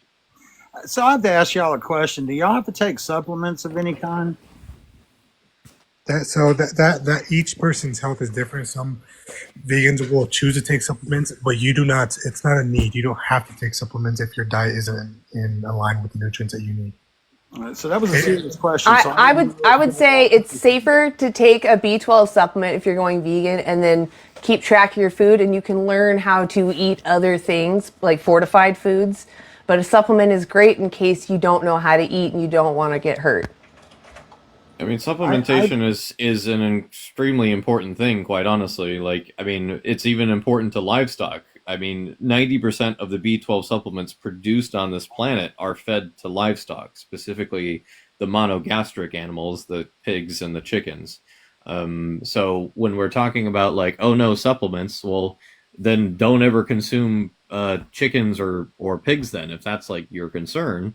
And secondly, like we have examples like, when we, in the early 1900s, we started with iodizing salt, so it had iodine in it. And that has quite literally either saved or improved the lives of over 1 billion people since its inception in the early 1900s. So there's nothing wrong with supplementation. Helping fill people's gaps in their nutritional like intake is always a good thing. That's never a bad thing. So it doesn't matter if there's like a supplement that someone is taking or not. What matters is, are they getting the nutrients that they require? And specifically under veganism, are they doing that without having to cause needless harm to another? Well, I personally don't have. Now, maybe one day when I get to be 75 or 80, I might need to take some supplements or something like that. But currently, I get every bit of nutrients from the food that I eat. Tony, you have a victim. That is the difference. Because you're justifying slavery. You're justifying exploitation. That should invoke anger in somebody. Well, it's not invoking any anger in me, young lady. I'm sorry. I was just asking a simple question. Sounds like y'all are so angry. I don't understand. Vegan hasn't yelled at me. Schmurder hasn't yelled at me. Keith hasn't yelled at me. I'm here talking. Yes, because they're being respectful, and I'm a different kind of vegan. I think that you're full of shit, and you've been wasting our time for a long time. I think you understand that you're a moral agent that can weigh out right and wrong. And I think that you're subjecting a victim to exploitation and suffering for your pleasure.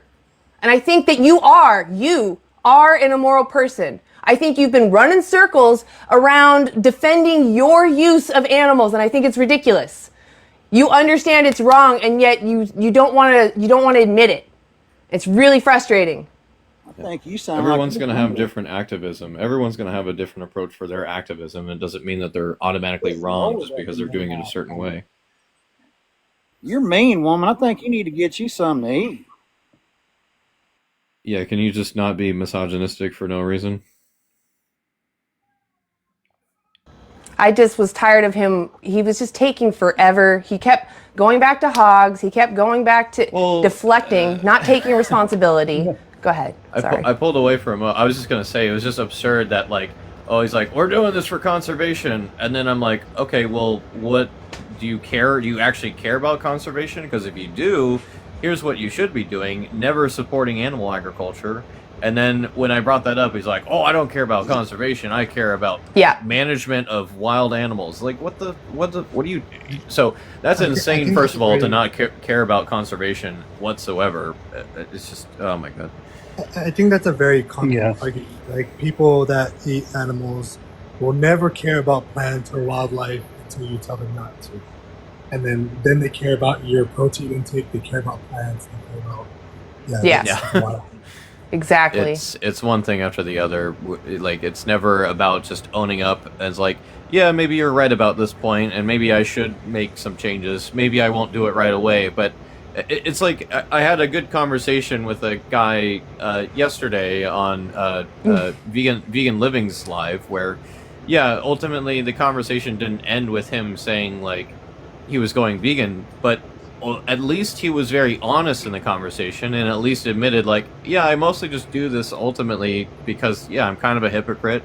I just like the taste of these things and I can't currently be bothered to do anything about it. Like, I still redirected him to why that's a problem, and he was understanding and blah, blah, blah, and all these things. Like, ultimately, it wasn't a full-blown W, but he at least was accepting and acknowledged where he was just flippantly doing these things, not because he needs to, but because he wants to.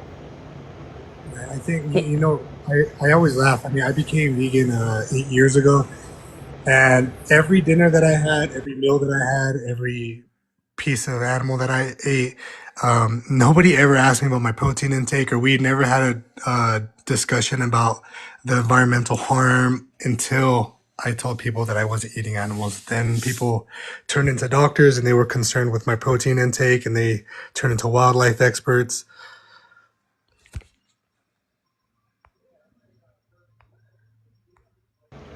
Yeah, it's really heartbreaking that people, like most people I knew that went to school and learned about atrocities in the past, think they would be the person on the right side of history when they read those books and stuff.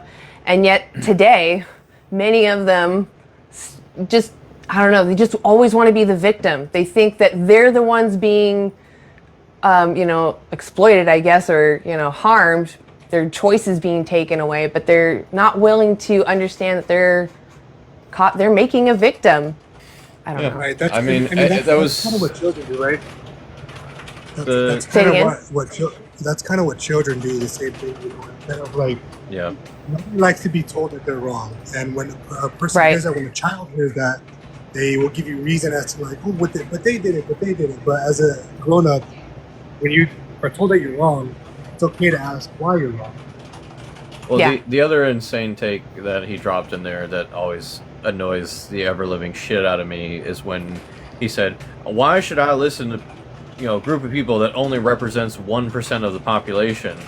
Why does that matter? Like, we could go back to it could be 1688 right now, and I could be a Quaker telling you to stop enslaving black people unnecessarily. Like, you shouldn't be doing this. Yep. And someone at that period of time, historically speaking, like, off of the records, it was literally less than 1% of Americans agreed with the Quakers when they first started.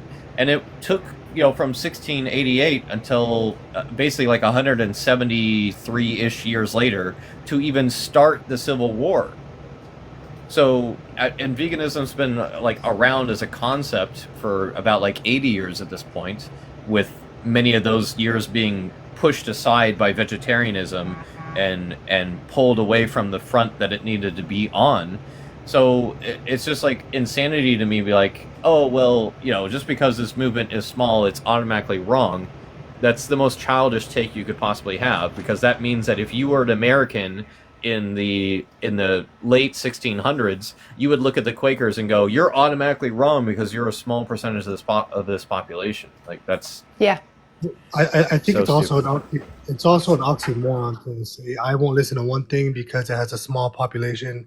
I mean, I don't know about you guys. I'm not religious, but to bring up a religion that's only, I think it's only like 26 or 7% of the world, like why, like that's, you're being very selective.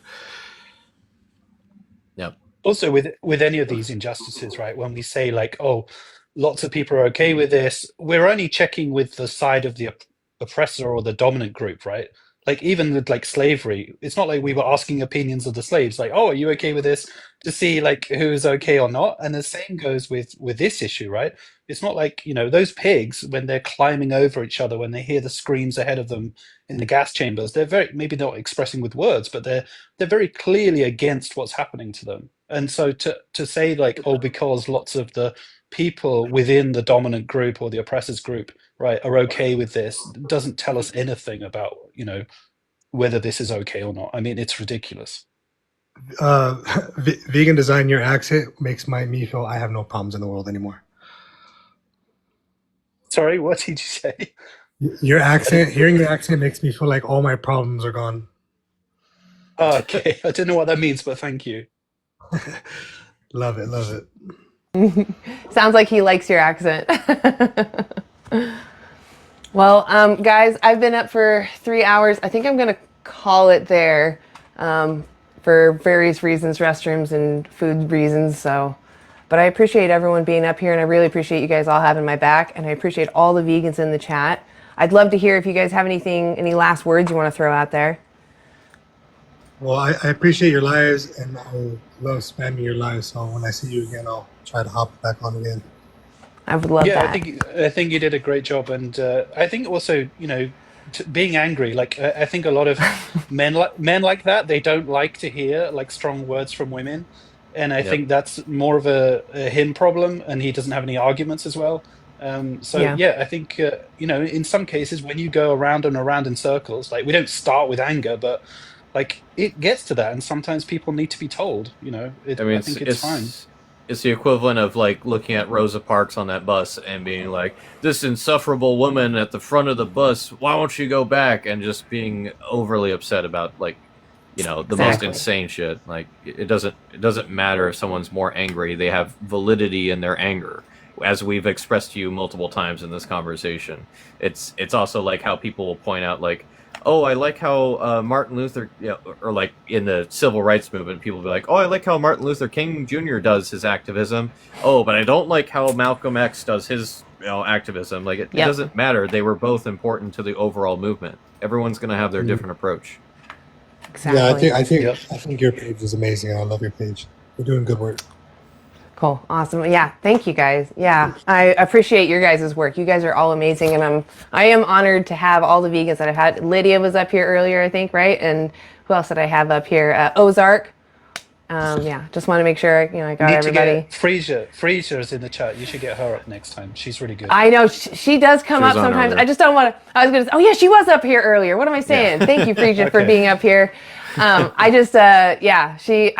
I don't want to like ask people to come up just because I get weird sometimes when I don't know, I get self-conscious. You guys know. Anyway, all right, guys, I'm going to call it there. I clearly need to hop off. I'm getting weird now. But all right, take care, guys.